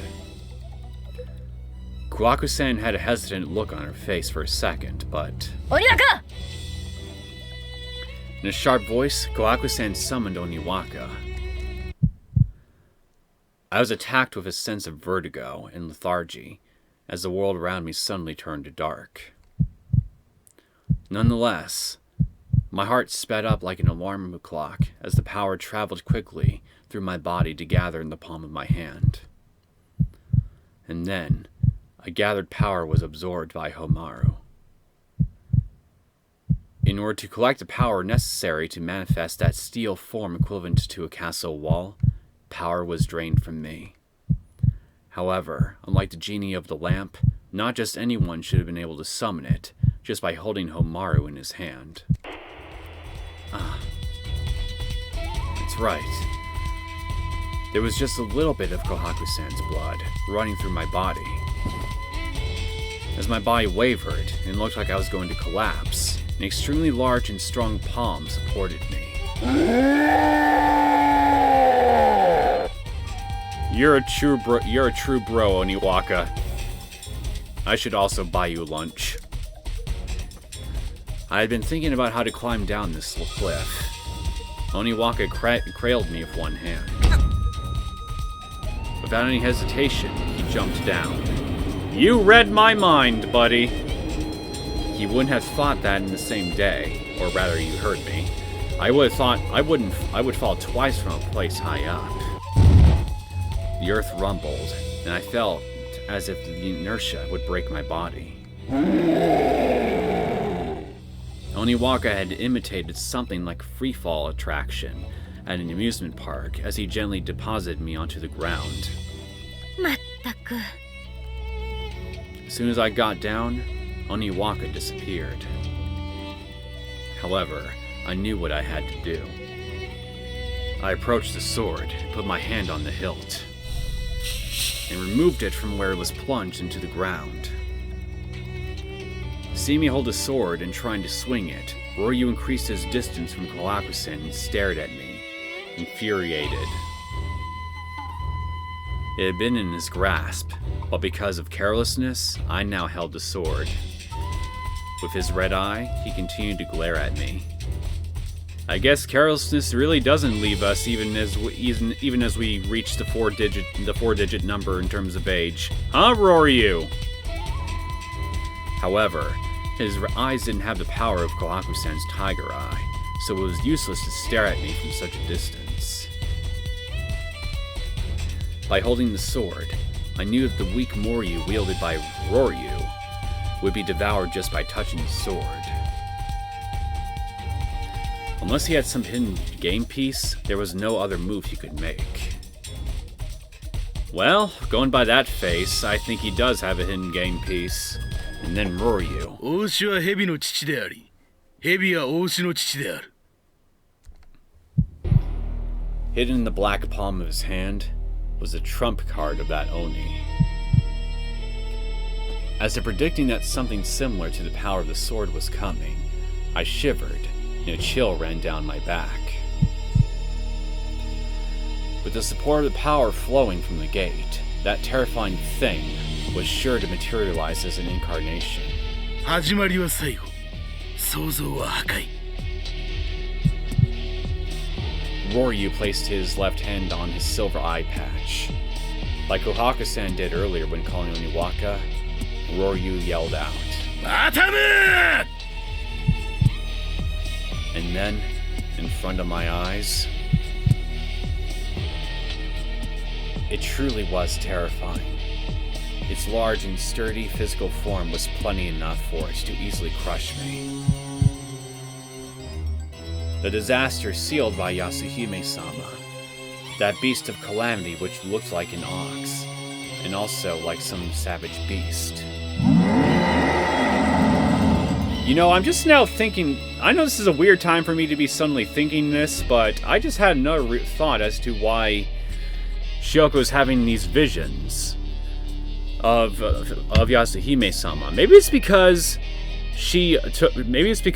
when she touched the Tokusaki no Tsubaki and absorbed its power into herself, some of Yasuhime-sama's power, memories, or what have you, when that tree was created originally, also ended up transferring into her. So, I guess that would then mean that Syouko isn't her reincarnation, and that spirit that's possessing Nami is actually Yasuhime-sama? Yeah, again, I know. Very weird time for me to be suddenly thinking this, but I mean, my mind will go where it wants to, when it wants to. Anywho, getting back to this. I could barely withstand the power coming from the gate and the sword. For Matamu to appear was just too much. Its very existence was troublesome enough, without even mentioning if it recognized me as its prey. I heard a hard, rattling sound. Was that the shaking of my bones? Or was it the chattering of my teeth? Due to the gate's light, it was bright, but to me, everything looked muddy, black, like the color of despair. Light shone through from over there like this. Syouko!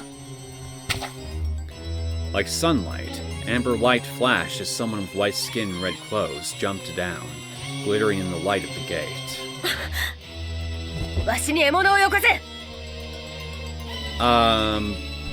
Here, have the sword. Kohaku-san, これを! Oh! I delivered the sword to Kohaku-san. I handed the sword to its guardian, someone fit to bear it. Kohaku-san had her hand on the sword. Not to be outdone by Matamu charging down on her, she herself rushed forward. Right before the two of them collided, she kicked the ground and danced high in the air. Matamu yo! Konton no otashigo yo! Twirling midair, the weight of the sword determining the direction of travel, she used all her power on the way down. One end of the sword was like the opposite pole of a compass, the other end in her hand, combining blood, will, and power. She landed on Matamu's back. Along that motion, she used the tip of the sword to...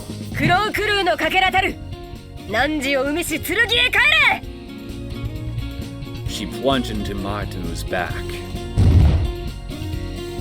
Though Matamu's back should have been as tough as Oniwaka's, like a hot knife through butter, the sword sliced deeply. I was thinking Matamu would scream and thrash about.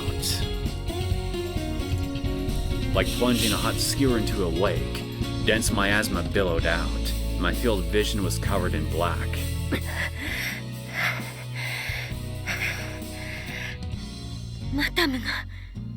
You know, with her amber eye open as wide as it is and her other eye half closed, it looks like she's got some serious mad eye going on.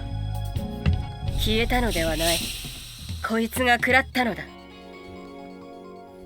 dense miasma thinned. As I watched, the miasma gathered around the sword. With one stroke, it disappeared. Roryu! この通り、お主の頼みの綱は断ち切ったぞ。お主が求め、お主が恐れる剣は今や我が手にある。だが、虎姫、お前に剣が使えるのか? Roryu had jumped down from the sea god's shrine, the top of the gate, after Kohaku-san did, and asked her that. Unlike me, he wouldn't easily be able to take the sword from Kohaku-san, and he lost Matamu, but he still had that attitude. I was concerned about that, but 少子だ老流、我が父よ。わしが誰だか忘れたか。わしの腹からの名を忘れたか。わしの本当の父の血を忘れたか。我が母は六条が増式め時は。我が父は源の阿孫が着流、義朝。and Kohaku-san was also known as Kuro-sama. 遥けき遠くに遡れば、わしは酵素の血に連なる。Kohaku-san was saying that she has the blood of the descendants of the gods running through her veins. つまりだ、このわしにも多少とはいえ剣を振るう資格があるのだ。Like how in the distant past, holding the sword, the younger brother of the twin princes subjected the Tsuchigumu. 答えよ剣、雨の村雲、草薙より生まれし混沌の剣よ。Oh wait. That also I guess that would also then explain why Syouko could at least partially wield the sword, because she's also descended from the same family as Kohaku, yes? Like a cluster of clouds, power swallowed the light that gathered around the blade. 老流！ The sword and Ryugu collided. Ryugeke collided, excuse me, creating sparks. Beneath the dazzling light of the gate, Kohaku-sen and Roryu crossed swords. Flowers of light bloomed and scattered.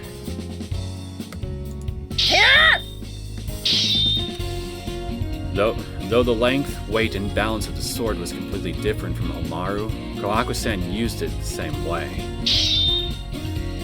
Perhaps her sword speed was even faster than before, as she rushed Roryu in a ferocious attack. 老流！父とはいえ、父とはいえ、いつまでもわしを子供扱いにできると思うな。そうかよ。俺の真似して片目をつぶるとか可愛いところもあったのにな。忘れたか。そうか老流、忘れたか。わしのこの目が鼓動の邪眼であったことを。 She snapped to open her left eye, letting loose her golden power. 何? You seriously forgot she had that power? You? Roryu looked directly at Kohaku-san's tiger eye. Within the blink of an eye, his movement was frozen. It was just for a moment. But that was enough. 老流、死ね！ Roryu had no room to escape as Kohaku-san barreled down on him. With a sudden jump, Kohaku-san appeared at the left side of Roryu as he swung the sword in her hand. Kohaku-san entered Roryu's blind spot, and he lost sight of her not for an instant, but several times longer. 老流、そこがお主の激鱗だ！ The eye patch jumped up like a silver scale. In olden times, dragons were said to have 99 scales, one of which was backwards. That one piece, a backward scale, was said to be the dragon's weak point. Touching it would ignite the dragon's ire.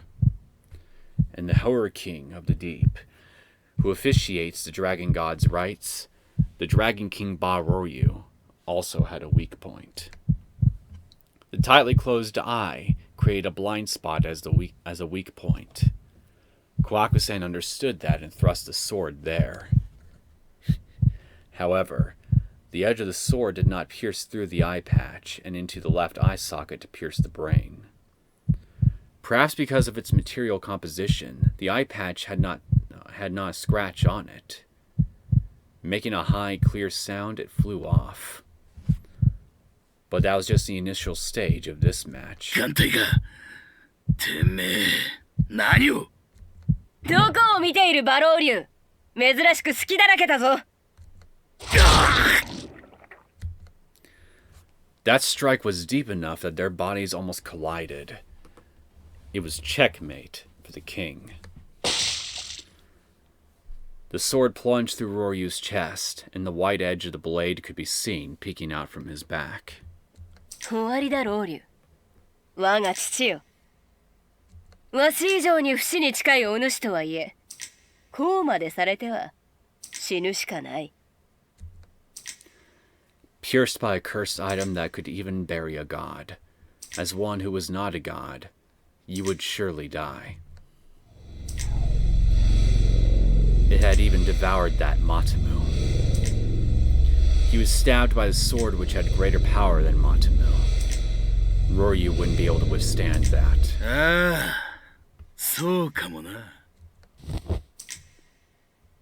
At that reply, Kohaku-sen looked surprised. However, that surprise wasn't directed at Roryu's straight answer. 剣が黒く。The sword had just been as white as bone, but was now stained red with Roryu's blood. Like how the dropping blood stained Roryu's black clothes, the tip of the sword sticking out of his back turned black. And it wasn't just a tip. From the blade, to the fuller, to the ground, to the guard, to the handle, the sword was stained in black.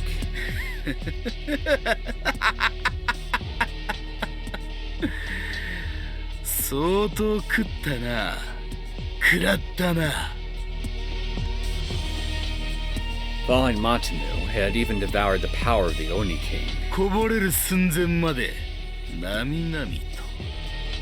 The sword had devoured and stained itself. よくぞ耐えた。よくも耐えた。I wondered what he was so happy about.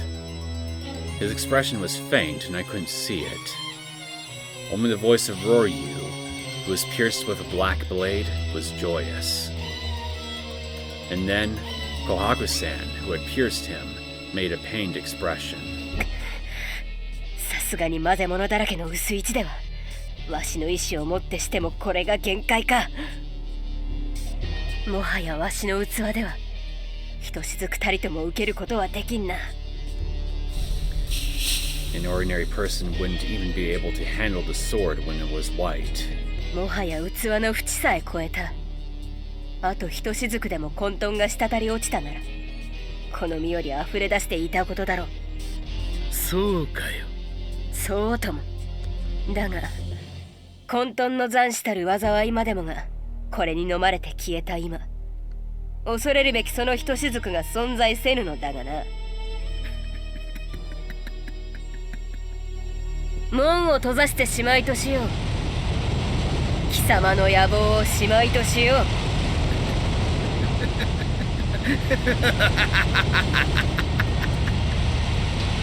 Roryu laughed. Roryu gave a scornful laugh. トラ姫よ、我が娘よ。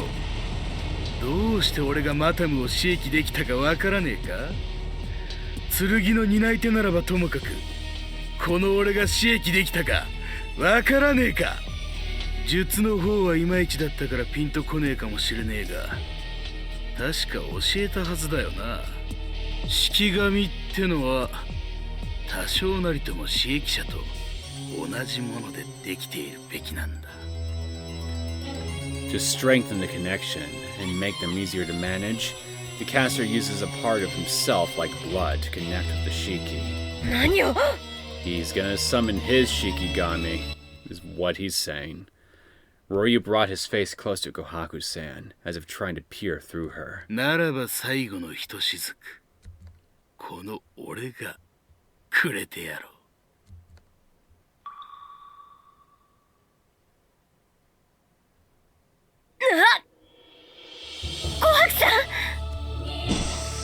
I heard a sound like the hiss of a hot iron placed in water. Something like steam was rising from the pool of Roryu's blood. The color was neither the white color of steam nor the red color of blood. I dare venture to say that as a metaphor, it looked like a dark cluster of clouds that would produce thunder and rain. then,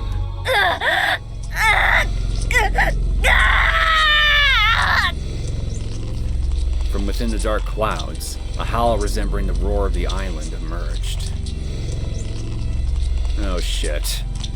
From that stagnant maelstrom emerged the form of what was once the Oni, Kohaku-san. まさか最後の最後でこんな Kohaku-san seemed to still possess some sense of reason, but it was just a matter of time. You might want to get the sword away, Syouko. ショウコ逃げようわしの前から逃げよう Whether it was because she used the strength of her will to suppress her urge to rush forward, her body shook unnaturally. The voice that leaked out of her clenched teeth also wavered. 琥珀さんが What to do? What should I do? Well, I don't think there's any human around here who could probably stop this. Well, unless, well, no, Nakata just kicked the bucket more or less. Oniwaka? I clutched Homaru, which Kohaku-san had entrusted to me, and screamed. 鬼若琥珀さんを助けて As I yelled out, I wondered why I felt that in a time like this. Oniwaka was the most dependable person. Held in my embrace, Homaru vibrated. The power within me was being drained, and I was attacked by a sense of dizziness and fatigue. Perhaps because I hadn't had enough time to recover my power, as this time it felt as if my blood were being drained. My body was straining as my life force dried up. However, even then, I didn't mind. If Kohaku-sen could be saved, then I didn't mind. Wringing out the last bit of strength, I clutched Homaru to me, as if I planned to offer it everything I had. Then...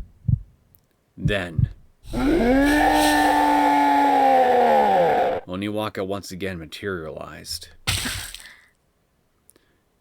You know, I just thought of this, but you're probably just gonna get eaten up by that sword, aren't you? Shit. Oniwaka gave me, who summoned him, a solemn nod. Oniwaka then turned his back to me. Without being ordered, Oniwaka proceeded forward. Oniwaka proceeded forward to where Kohaku-san was. 貴様 Oniwaka didn't resist. Though he kept getting cut and cut, he didn't collapse, but continued to proceed toward Kohaku-san's location. 死なぬか倒れるかまだ耐えるか Oniwaka wouldn't die.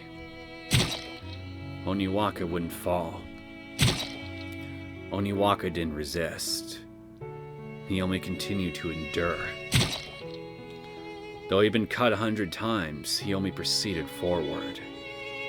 Even though he was in tatters, he continued towards Kohaku-san. 琥珀さん正気に戻ってその声証拠か Kohaku-san acknowledged that I was myself. And then she saw Oniwaka who was in front of her. 鬼若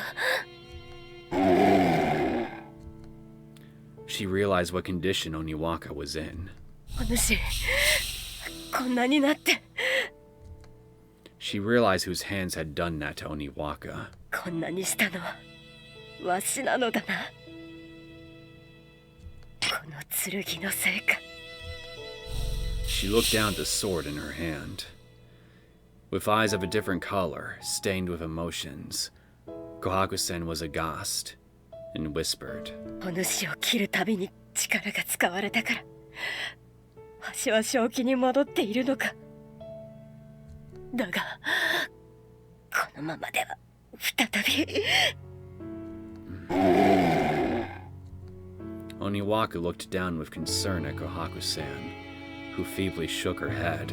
何もうお主に迷惑はかけんよ。わしが自分で何とかする。 With a fleeting smile on her face that matched her youthful appearance, she held the sword in a reverse grip. Exposing her canines, she buried the black sword in her own stomach. Oh no. There was a sound of flesh pierced, and a murmur. At long last, the sword fell from Kohaku-san's hand. 剣よ、なんてことを。着付けに決まっておる。悪い夢を見ていたのでな。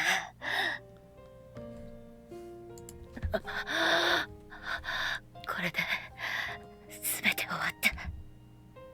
終わったって琥珀さん。翔子か。もう大丈夫だ。もう終わった。わしの前から逃げる必要はなくなったぞ。頼むから逃げんでくれ。 You know I was here like this right now. I was the one who didn't want Kohaku-san to disappear from in front of my eyes. The reason I looked as if I had disappeared to Kohaku-san must be because she had closed her eyes.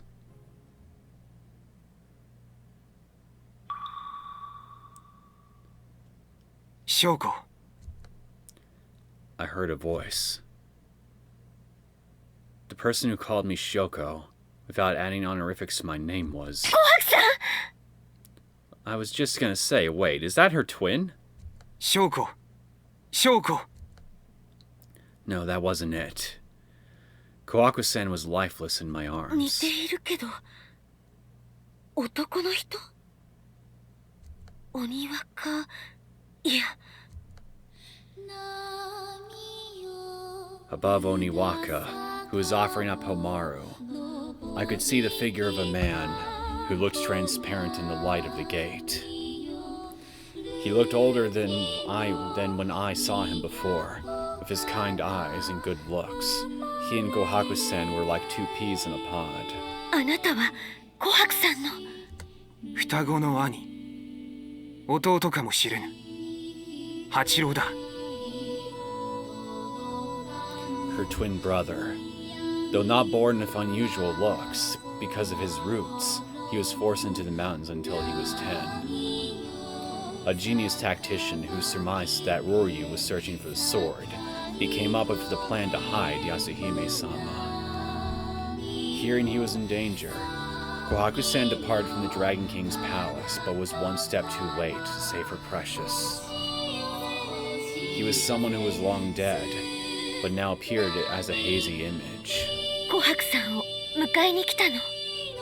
いや、別れを言いに。別れを告げさせてもらうために、私は最後の力でこうして表に出ることにした。Farewell?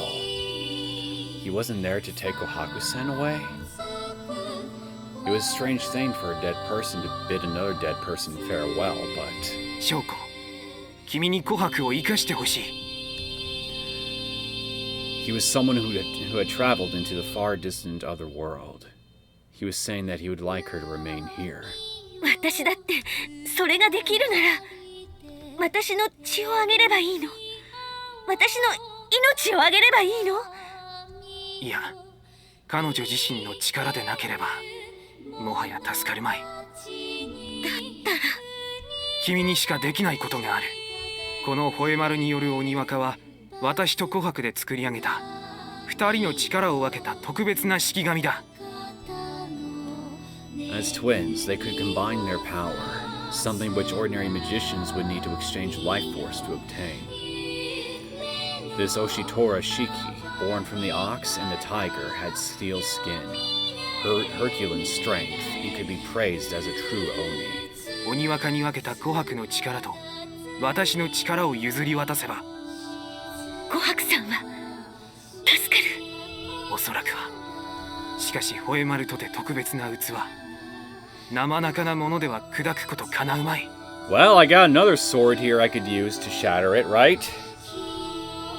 Like you said, a sword with high spiritual power like Komaru, which was close to a divine treasure, wouldn't be easily broken. だがここには吠え丸どころか神さえ葬る神代の呪物がある。それを手に取れ、幼い証拠。それを手に取り吠え丸を砕け。それを手に取り振るったならば必ずや吠え丸を砕くことができる。 It was probably as he said. その剣ならば If I used the power of that stained black item from the Age of Gods that Roryu had cursed in his last moments. でも琥珀さんはこれを使ったせいで。 Because of that, she became in this condition. Though it was thin, and Roryu had pushed her over the edge, Kohaku-sen had the blood of the descendants of the gods. However, そんなの私が使えるわけが。 because I drank her blood, I could summon Oniwaka, but that amount was all I had of Kohaku-san's blood. There was no way I could use the sword, which Kohaku-san couldn't even control. 君にならできる。 Why is it possible because it's me? Explain that to me. Because it's me? 安姫の魂を継いでいる君にならできる。 So I was right? I am the reincarnation of Yasuhime-sama? If the blood of Yasuhime-sama was even closer to the blood of the descendants of the gods. 琥珀のことを大切に思っている君になら。 So that's how I could wield the sword. If it's me. I put my hand on the stained black sword. It felt even more ominous than when I held it before.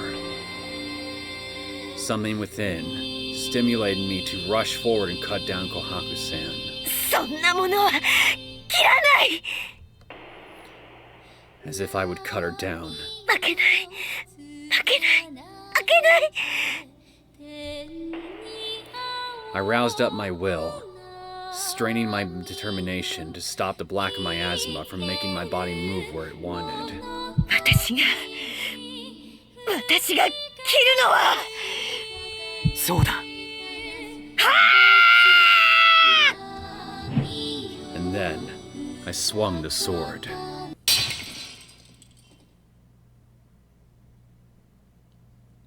Though it's said that even if a tempered sword bends, it will not break. Even though Homaru was without a doubt a rare and notable blade, it shattered like glass beneath the swing of my sword. The crystallization of power scattered into the air. ありがとう。琥珀さんは。大丈夫。私の力が彼女に渡されているのが理解できる。 Though Kohaku-san was still lifeless in my arms. 一つ残念なのは、彼女が目覚める前に私が消えてしまうということか。 He, who had given his power to Kohaku-san, was now so transparent he seemed about to fade away. 口の悪い彼女のことだから、悪劣な罵りしか言わないかもしれないが。そんなこと。Why not? 彼女に伝えてくれないだろうか。琥珀。我が妹よ。幸せにおなり。そして翔子殿。妹をよろしく頼む。約束します。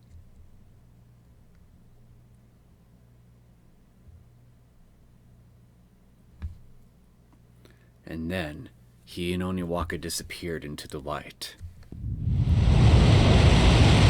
As the light faded away, I returned to myself. I noticed a deafening roar that shook my eardrums and my entire body. 海が閉じようとしてる。 The light of the gate which illuminated the area disappeared, and I could see the ocean past it. there, the ocean, which had backed off from the gate as if afraid of touching it. As if it were continually pushed forward by its brethren, it started to float down. オサ、こっち上がってこい。 Nice of you to finally, say something after everything has happened, Miwa. 右は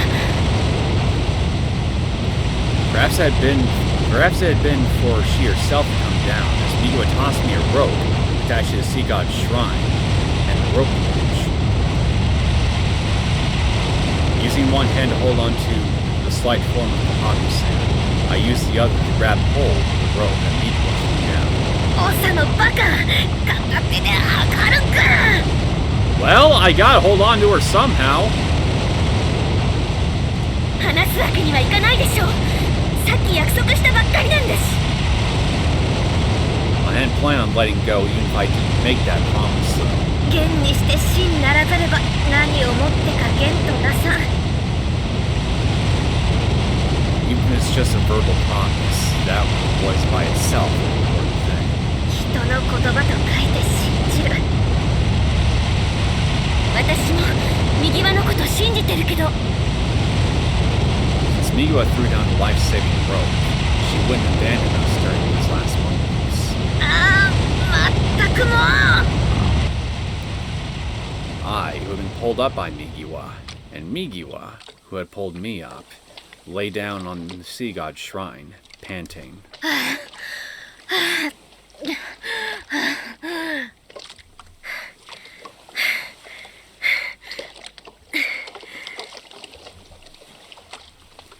We were both at the limits of our stamina. 重かった。オサ、あんた今日からダイエットしなさい。 You first. 琥珀さんとの2人分なんだから重くて当然じゃないの。そんな都合私が知るか。 Yeah, well, fuck you too, Migiwa. Thank you, though, for saving us. It's not like I didn't understand where she was coming from, but she really said an absurd thing. ところでオサ、剣はどうしたの？ Who cares? 片手じゃ琥珀さん運べないから捨ててきた。 Migiwa was at a loss for words. However, I didn't think my decision was incorrect. If the sword got near Migiwa, she might have collapsed before she drew us up. And also... どうなった？門の中に消えたかも。 I think that would be safer than leaving it in a place where humans could reach. ならいいか。 Well, hey, look on the bright side. You no longer have a sword to look after now. And it looks like I just got Kohaku's good end. All in one try, too. Which is nice.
And now is how the curtain closed on the longest 5 days of my life. In the twinkling of an eye, almost 1 year passed since that time. I was still the captain of the kendo team. オサ先輩、優勝おめでとうございます。翔子先輩、やりましたね。 And now I'm the kendo champion! ありがとう。先輩、目標の成美選手にまた一歩近づきましたね。成城女学院高等学校剣道部部長幼い翔子、団体戦に続き個人戦も制する。また取材とかいっぱい来ちゃうわ。 You know, I just realized something. Now that the sword is effectively gone, then wouldn't Kohaku-san just enter an eternal... Wouldn't Kohaku just enter an eternal sleep? I wonder what's gonna happen with that. Since such great results have come from this is excuse me. Since such great results have come when this is only her second year as advisor, Sensei was also quite proud. 大学の先生からもお話が。あ、ちょっと挨拶行ってこないと。 Many things have happened since then, but you could say we were still the same as always. 翔子さん、進路の方も安泰ですね。スカウトいっぱいですもんね。長先輩のルックスとプロポーションなら別のスカウトとかも来そうな感じですけど。わあ、なんかすごく怪しい人がこっち来る。Well, I guess you're not asleep. Wearing a what now? Wearing a gold embroidered ordnance continental outfit with mismatched sunglasses? You could say she was extremely suspicious. And though the summer sun would increase one's melanin skin, even if one was against it, her skin and hair were still pure white. That was... this person, whose body I thought had broken down and, like always, had to sleep for 10 years, or in the worst case, centuries. 久しいな、幼い翔子。どちら様ですか? Though I know who it was, I gave a stiff and formal reply. Since I hadn't received any news about her since then, I had thought she had gone to a long slumber. Still. ああ、今はステンの世話になっておってな。 How generous of them. いろいろと忙しく働かせられている。とにかく使えるやつが少なすぎる。 Since she came here with such a flippant attitude, it made me want to act a bit reserved. それで、そんな忙しい人が何をしに来たんですか? Did she come to hire me or something? 相変わらず察しの悪い頭をしておる。人手が足りぬと言っただろう。お主を引き抜きに来たのだよ。Pick me up? スカウトなら名刺出したり名乗ったり踏むべき手順があるんじゃないんですか? なんだこやつらは。 My underlings, my minions. 私の後輩。やれやれ、仕方あるまい。 She then placed a hand on her sunglasses, and she slid them aside. Her closed left eyelid jumped up. 主らはしばらく黙っておれ。よし、翔子。これでしばらく静かに話せるぞ。なんでこんな。 Yeah, because, I mean, Momoko didn't deserve that. なに、この程度なら名刺代わりだ。わしのこの目を忘れたとは言わさんぞ。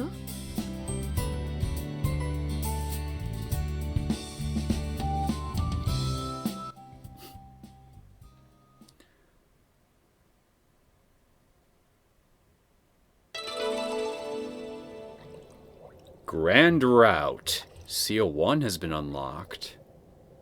So, a Grand Route, huh?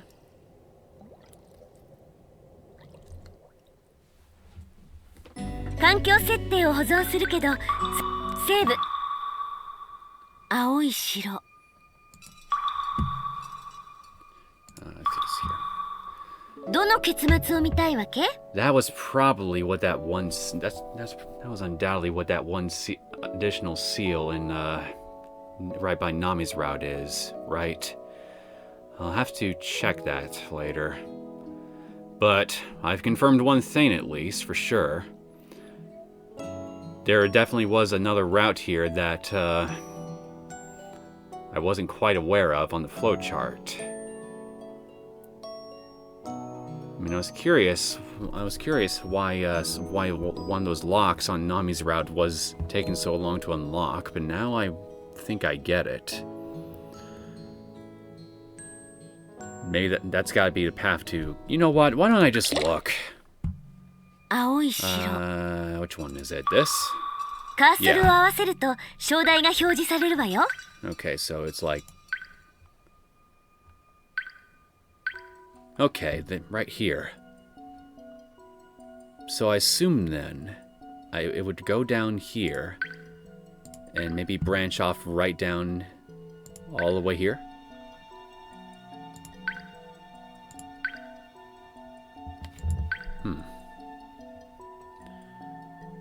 Interesting. Aoi Shiro. どの結末を見たいわけ? Okay. So, we got a grand route now that I also have to work towards, but I'm definitely going to save that for last, cause you know, grand route, grand finale, makes perfect sense to save it for last. And I think it's about time that I not only get to work on finding some of these missing endings here on this list, but I should also get started on looking for the alternate endings on Kohaku's route as well. Once I get that done, then we can worry about this grand route of ours. But still, now that I look at the list, I'm just now realizing I'm getting close to finishing this thing. It's kind of exciting to tell you the truth, and also a little bit saddening, because I'm like, oh, I'm getting close to the end now. The grand adventure is getting close to being over. Kind of bummed out about that, to say the least, but you know what they say, all good things must come to an end eventually. Okay, actually, why don't I just put this on... Yeah, I don't want that tile screen cinematic to start playing on me, so I'll just leave this here. But anywho, so now that I got a game plan for next episode, I'm gonna go ahead and end this one here. I hope you guys enjoyed this latest episode of Aoi Shiro. If you did and you want to see more content from me, feel free to subscribe to my channel. I will see you all next time. Take care.